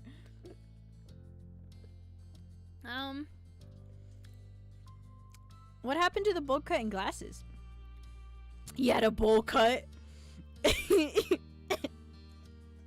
This sent Shiloh into a fit of laughter while Jeremy shook his head disapprovingly. Through chuckles, Shiloh continued with his best guess. His mom and dad had probably decided that back then, and now... His mom and dad probably decided that back then, and now he picked or they developed a new taste over the years. As for glasses, Jeremy wears contacts at school, and when he's out and about, he still wears glasses when he's at home or working part-time at his parents' hobby shop. Is he... What's his birthday? Full name? Can I get his... Not his number. How tall are you? 5 foot. Oh, he's like 3 than me. 5'5". He's kind of short.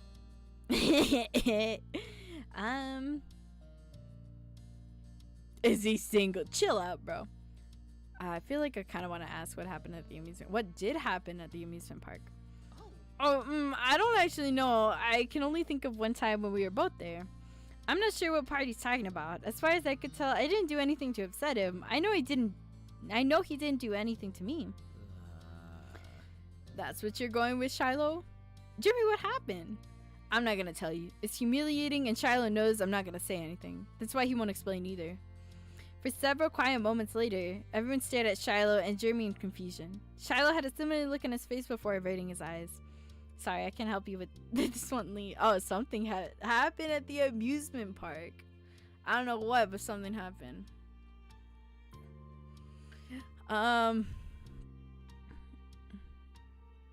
Does he have any siblings?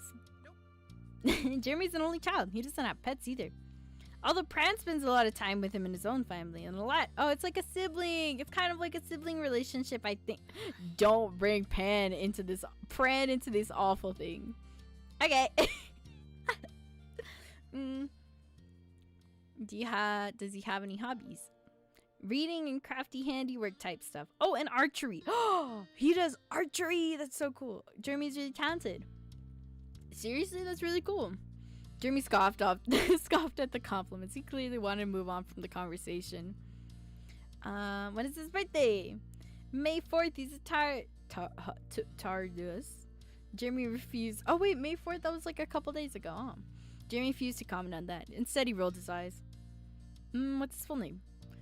Jeremy Martin King. Isn't that neat? Why do you even? Why do you even want to know that? Are you planning on stealing my identity? They're gonna laugh out of you. Jeremy sighed. You can have it. Okay. Parents like. They're really nice and optimistic. They work really hard, but they can be smothering, sort of, and usually embarrass Jeremy. Jeremy seemed unenthusiastic by Shadow's answer.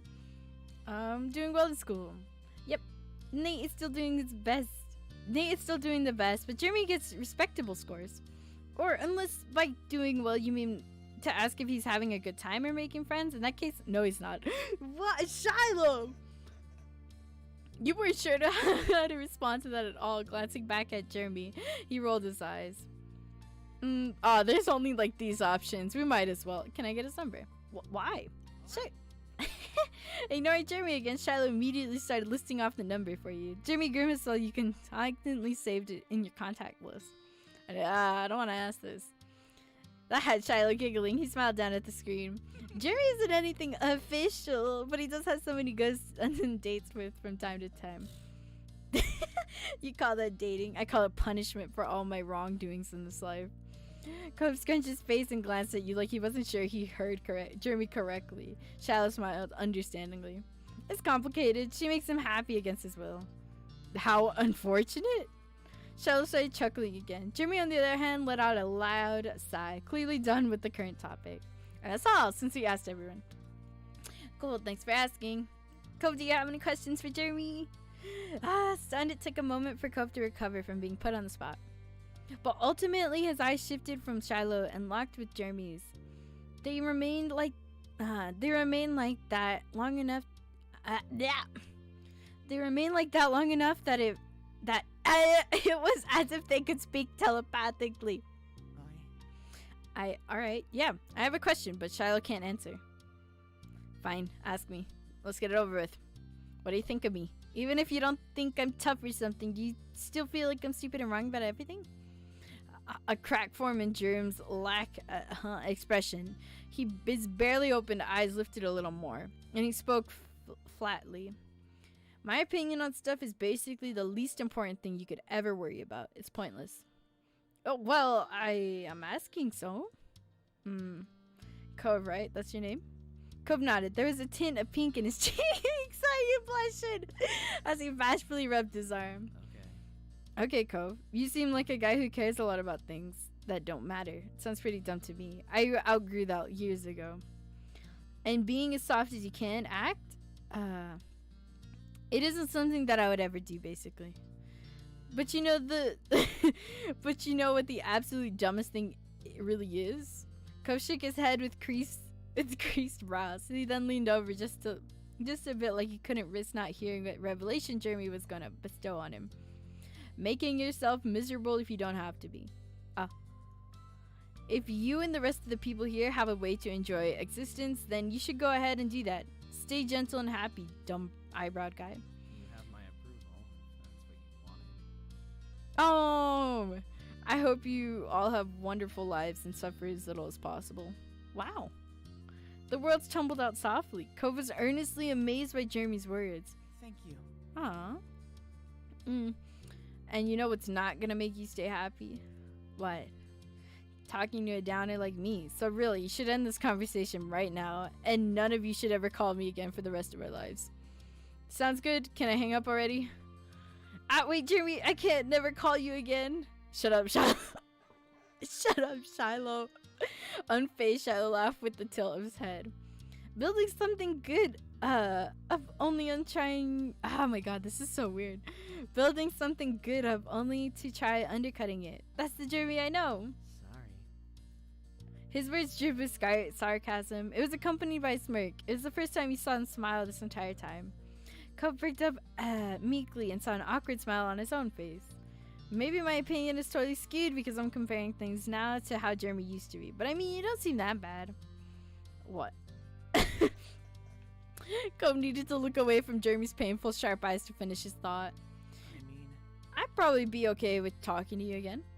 Sigh, come on, you can have standards. Yeah, Kobe's pretty cute. Nah, I want to keep talking with Jeremy, he seems fine. Jeremy groaned loudly at your acceptance of him. You smiled only widened in amusement as Liz clapped your hands. Wonderful. Now that we're so much closer to this Jeremy kid, I think we can all get along and be friends. Friends? Jeremy repeated the word back like it was a foreign phrase. He genuinely didn't seem to understand. That's right, if we keep working on it, I don't see why the five of us can't be friends. He stared at Lizzie for several moments. Her expression twisted into a fresh confusion of her own. Okay, 3 things. First, I already have one friend. That's more than enough. His bestie, Pran. Second, I still don't know who you are. Did you even say your name at any point?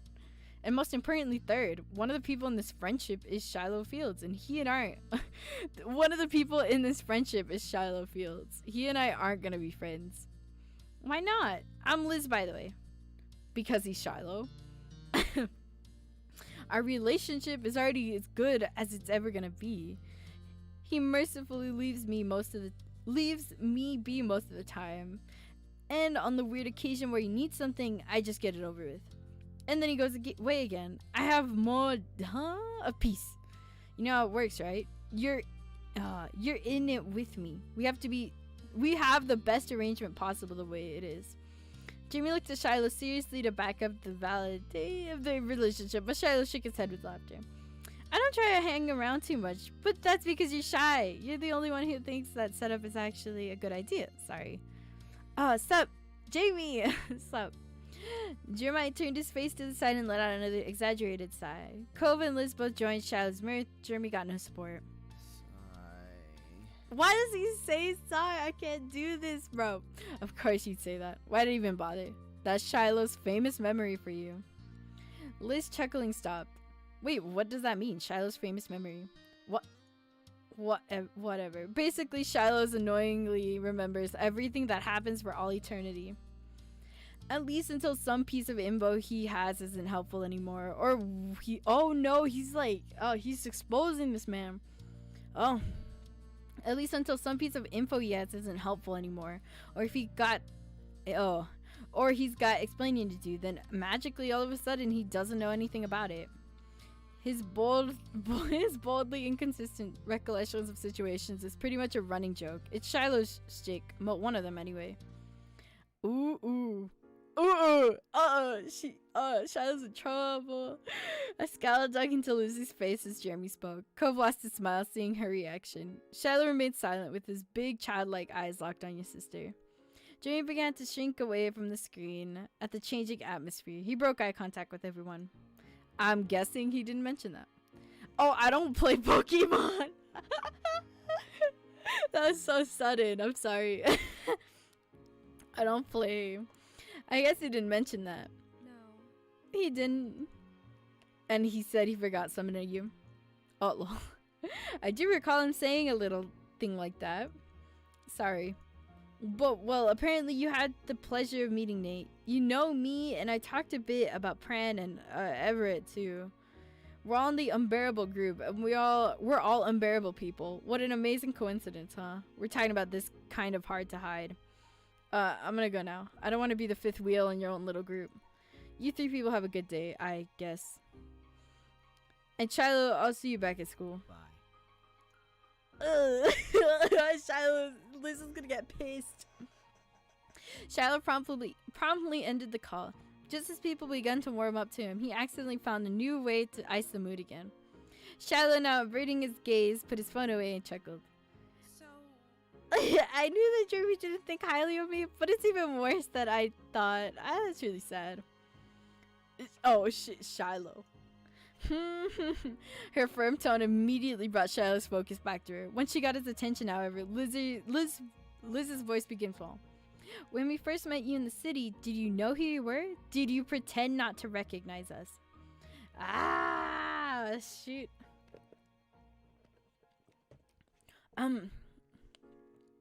The two old friends watch each other for a beat. Ultimately, Shiloh closed his eyes with a lopsided smile. Oh, Liz, you gotta know I can never forget you. Ooh, no. Liz was speechless, but it wasn't quiet. Cove couldn't stop himself from shouting out. Oh my god, you were lying to them. Lying's a strong word. I was improvising. That was cruel, Shiloh. Yep, that makes more sense that you're not figuring out. You didn't have a reaction. Are you crazy? I'm a liar. I didn't have any reaction. I mean, oh well. That news wasn't a big deal to you. Go home, Shiloh, or go to my house and wait there until we can send you home. Alright. No! Don't do that to him! Oh, no! With his shoulders dipped and head low, Shiloh obediently left the park alone. After he disappeared up the road, Liz sat her butt down right into the sand with no concern for how dirty he dressed might get this time. I went after Shiloh. Watch, Liz, I'll be back. What? Yeah, we gotta go back. You didn't give him an explanation. You got shot out. You just shot out of the park right after Shiloh. You caught up with him on your neighborhood street. He must have noticed your footsteps because he was standing still in the middle of the road waiting. You couldn't read his expression and he didn't say anything. I want to talk. He smiled while fidgeting with the rim of his hat. Well, later. Thanks for trying. No! What? This is upsetting. And that was it. He turned his back on you, continuing his walk of shame. He wanted to wait, like Liz asked, even after all this time. He listened to her. There was nothing you could do. You left him there to rejoin the others at the park. Cove seemed concerned for you when you arrived, but you quickly reassured him when you sat down. He nodded and gave you space by your sister. She hadn't moved from where you had first left her. However, your presence caused her to stir. You can go. We're done. Cove shared an unsure look with you. She wanted to be alone, but this wasn't the time for that. We're not going anywhere. Accepting that you were gonna be here for this, she let it groan at the same time. Lizzie pulled the sides of her hat down, gripping it tightly in frustration. Can you believe he pretended he didn't know us? Since when was Shiloh too good to catch up with acquaintances? It's frustrating. Infuriating. Am I an idiot for thinking we could talk? No, let's keep watching her. Lizzie's hat remained pulled down, which made things difficult. You know you're not an idiot. He's the idiot. Shiloh lied to us. I'm like, you're small. Maybe we can still make this better. Yeah, somehow. I know. I shouldn't care. It doesn't matter if he's one person. I shouldn't matter if one person doesn't want me to be my bestie. He's not the greatest man on earth. It'll be fine. I brought him here all the way from the other side of the state, and I didn't even know why he did any of this. Liz finally removed her hands from the brim of her hat and to rub her temples instead. It blows. Cove snorted some sort of nervous laughter at her unexpected phrasing. She didn't mind it. It's true, but you always have me. Say the word and I'll force the answers out of him. I bet he's just intimidated by successful women. I don't know. Just be there for Lizzie. Thank you. Oh. Aw, bro. I love you. What's family for? Well, I thought I was hogging the phone while growing up, but this works. She released you with a sharply self-impressed laugh. Oh, and thank you too, Ko, for being around. We're gonna officially be a family one day, right? Oh my god, chill, bro. You go back to it after having this meltdown. Shot him over the smile as he tensed up, face going red. He was willing to take her teasing if it made her feel better. Don't mention it. Good. Lizzie rested her eyes after those last couple words. It eased your heart to see her feel better. Cove let out a soft sigh of relief. Hey. Cove then brought his face closer to yours so he could speak in a whisper. Are you okay? I know Liz was his best friend, but you knew him too, and you were there when he did this whole pretend improvisation act. Oh, I'm a bit sad. He doesn't remember. You didn't care before, but it was really awful. I'm sorry. He doesn't deserve to be gone for 10 years and suddenly mess with everybody's emotions. Cove ended his checkup by reaching over to pat you on the shoulder reassuringly. Ah, thank you, Cove. Your longtime neighborhood group sat together quietly in the sand, just enjoying the feeling of familiarity and support. You weren't entirely sure how much time passed, but you were eventually caught off guard by a soft call in the distance. In unison, the three of you turned your heads to the sound, and there, standing in the edge of the playground, was Shiloh himself. He waved. You froze you moved in front of Lizzie, protectively huddled closer to Lizzie. I don't know. I wouldn't go closer to anyone. I would just be like, hey, yo. You finally thought it was going to get better. Now you had to reappear. I will punch you in the face. Bro. Why are we so rude? I didn't say anything. Those are all rude. Did you say something? I couldn't hear you from over there. But don't get up on my account. I'll come over to you. What? You knew no one actually had spoken. And Shiloh most certainly did too. Shiloh had approached with easy strides, as if he had been welcomed. You're floored with how much confidence and shamelessness the boy was apparently capable of now. Lizzie turned her face and refused to acknowledge what was happening. She might have been trying to think happy thoughts and wish Shiloh's presence away. Unfortunately, it didn't work. When Shiloh arrived, he plopped down into the sand with the rest of you, his legs folded crisscross. Hi. I get lost, Shiloh. Cove, chill. I will, just in a minute. What do you want now? Well, I figured you'd want to talk to me after you had some space. I thought I ought to let you do that, even if you're gonna yell at me. Liz finally faced him to be free to snap to Shiloh with full force. And why in the world would you think that? Unfazed, Shiloh looked back at her softly.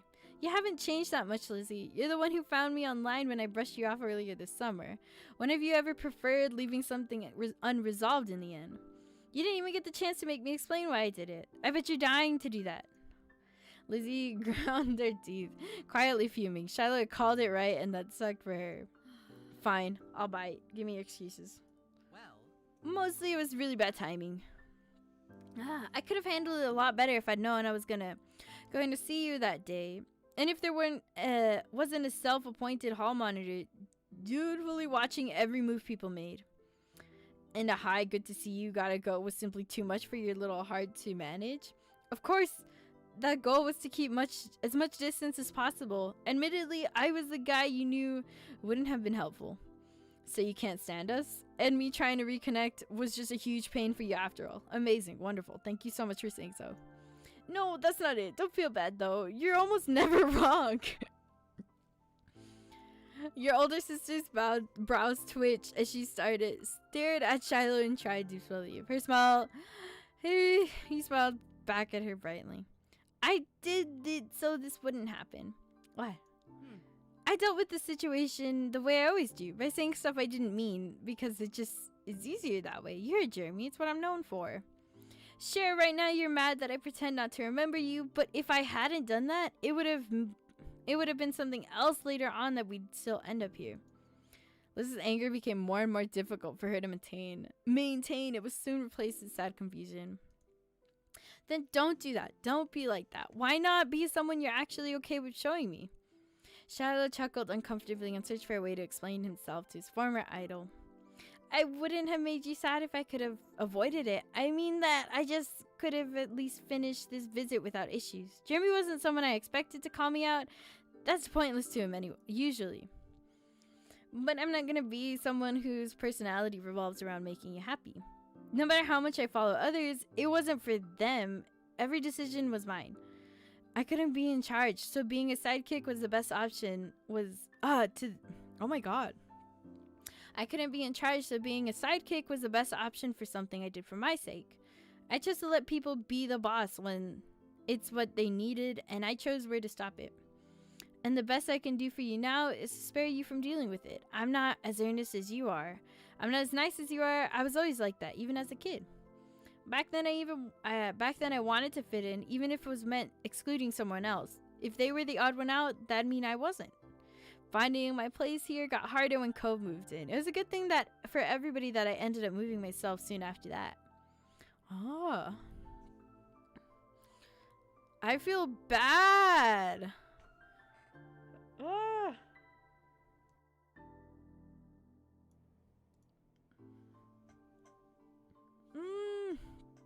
It sounded like he struggled to develop relationships and you wondered why he ended up that way.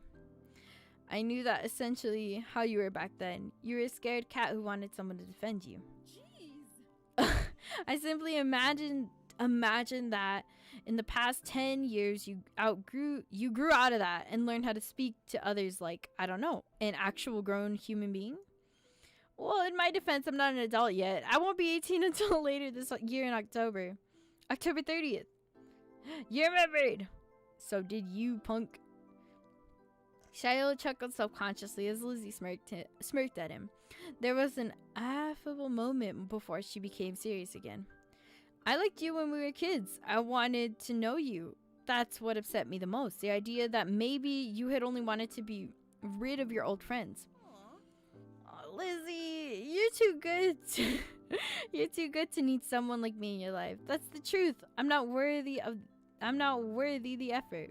Except for the usual people who have odd taste. Then she straightened up in the sand, brushing her dress back out. That's incredibly annoying. That's an incredibly annoying thing to say. It's insane. You only change in stupid ways and say the same for the rest. That's fair. It is? It means maybe I have unusual taste. You could have stuffed Shiloh's entire hat into his mouth with how wide he opened it. Really? Well, as much as a mother hen can be compelled to look out for their chick, no matter how useless they are, is unusual. I can't help it. You haven't changed that much at all either. You're still Shiloh. You're still painfully still Shiloh. You're welcome. I brought you here. I'm not gonna abandon you. It has to be someone else's job to look out for and keep an eye on. You. With her returning, she pulled herself up from the ground and glowered down at Shiloh with his arms folded. Now, I do want an apology for everything done behind her backs when you could have opened up with all of that with what you just said. You should give us a real chance or stayed home. This stunt was rude to me and Lee and Cove too. As to bringing the baby chick comparison alive, Shiloh definitely did what he was told. Sorry, Lizzie, Lee, Cove, everyone. I didn't want to cause problems or ruin the day.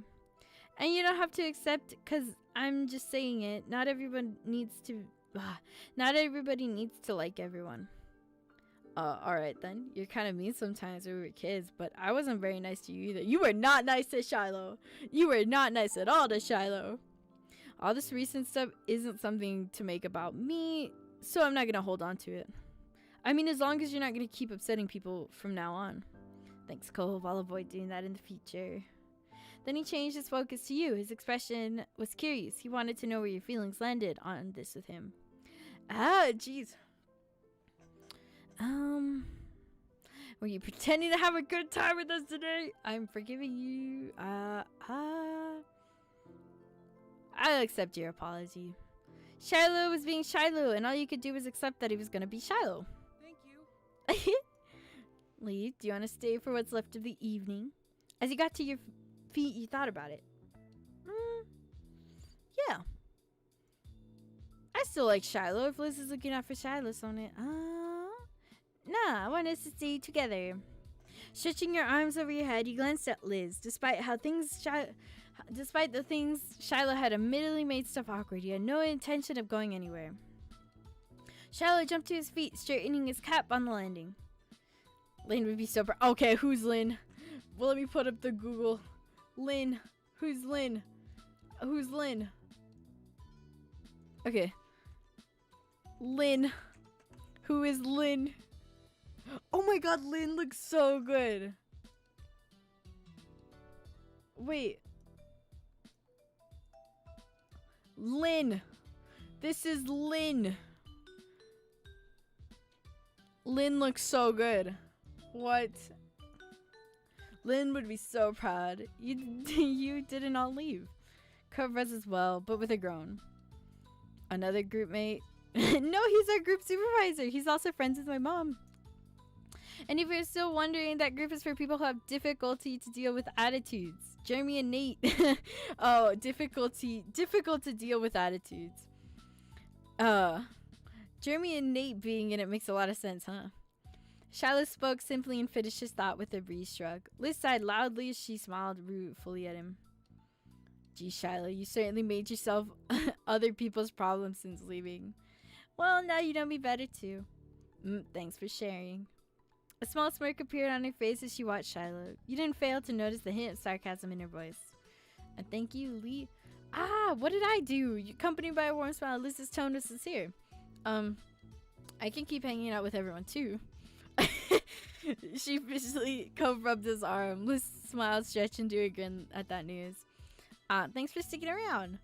Well, then what now? The four of you stared at each other in silence until Shiloh tentatively made a suggestion. Would anyone want to build a sandcastle? Sounds ideal. Your older sister began truly relaxed again. You're glad to see it. Glancing at Cove, you nodded in agreement with Liz. Yeah, I like that idea too.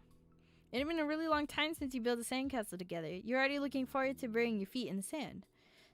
Then we all agreed. Come on, gang, let's go play on the beach. Oh, that scared me. The sun was far across the sky when the four of you trailed down from the park to the shore in comfortable silence. It was hard not to think about how familiar it all felt. You never thought the four of you would ever be here together again. It wasn't long before you sitting up on the wet ground, busy pushing as much sand as possible into a lump. You all worked together quietly, but every so often a chuckle would drift through because of the sandcastle's loop-sided development. At one point, Cove stretched his legs out completely and the incoming wave started to reach his toes. He initially was caught off guard and almost jumped into the sandcastle, but ultimately didn't resist the water. After that, the group worked with purpose to finish before the ocean could tear it all down. Though even still, Liz ended up taking time to be particular about the castle's rudimentary design. She's an architect. Of course she's gonna be like, wah. Shiloh, of course, backed up all her plans. A Cove's dissenting voice wanting to keep things more laid back. Things got pretty boisterous. Being there and doing this with Cove, Liz, and Shiloh, it felt weirdly different, yet also weirdly the same. So, what happened with the amusement park? Were you pretending not to know? Weren't you? Both you and your sister glanced at Shiloh, silently re-asking the question under the weight of all three of you taking turns to ask about it. Shiloh finally gave in. I have an idea of what he meant. So, Oh, we're gonna hear about it. The thing is there's someone we're both familiar with, and she asked Jeremy to the amusement park one time. He accepted, but just complained about it. So I suggested that maybe me and her should go together. Jeremy also agreed that it'd be more fun to go around the park with me. That's what he meant when he said he was on my side. She still went with him, and now Jeremy's embarrassed to admit not that he was turned down, but that he was the preferred option then. It's hard to believe. Anyway, Jeremy could think that I'm mad I got passed over, but it doesn't matter if she said yes or no. All that it counts is that if she knows I'm totally there when she needs it, and she does. Shiloh, you're so reliable. And I know, right? Oh, thanks, Kate. Thanks for telling us. You're welcome. You're welcome. Smiling to yourself, you watched as the three of them absorb in the moment. It was nice, and you hoped everyone else was having just as much fun. It was sort of an incredible that you were able to have another evening like this in your life. And the feeling of odd serendipity wasn't only with Shiloh. You also had gotten a sort of closure with the old villain of that one summer long ago. Just like old times, the four of you stayed on the beach until night fell and the moon was high in the sky. Then the time had come to say goodbye. Shiloh needed to go back to his mom and back to where his life truly was now. Before leaving the beach, Shiloh pulled you aside and gave you his number just in case you wanted to keep in touch. Liz already had it, though he wanted to give it to you personally. You weren't expecting that, but it was comforting to know that this didn't have to be a permanent goodbye. The four of you walked up to the neighborhood street as one, tired smiles covering the familiar faces around you. The wind gently blew by, the sand dragged behind you, and a hard-to-grasp feeling of carried you through to the end of this road. It was a good night. After that, Shiloh disappeared from Sunset Bird once again. Though this time, it wasn't heartbreaking or hard to understand. This time, it was just another part of life. And it helped that Liz had her own phone and laptop and could easily check in on him time to time. It was nice, too. That was nice. That was so nice. That was so good. That's so good. That's so good. Okay, I'll end it here. Bop, bop. Bop, bop, bop, bop. Hell yeah. Oh my god. That was so good. It was so weird seeing Jeremy. That last story was so good. Serendipity is probably going to be my favorite. It's probably going to be my favorite. Serendipity is just so... That one was good. That was good. I can't believe Jeremy looks like that. Jeremy, this tiny... Fun fact, everyone missed this stream. I know, it's fine. It was a sudden stream. It's all good. I don't mind it. It was a sudden stream. It's not on my usual schedule. Plus this week, I don't have like a proper stream schedule. Than like, you know, usual. I didn't put one out, so I was like, okay, whatever. It's okay though. I don't mind it. It's been a chaotic week. I've been trying to do like IRL, like real life stuff, and it's been so it's been so chaotic. I don't mind it. But yeah. I'm still hoping that like Friday I'll be available and like be able to play the horror game that I wanted to. MF Power Drill Massacre puppet combo game. I like it. I like puppet combo games a lot. I think it... Well, damn.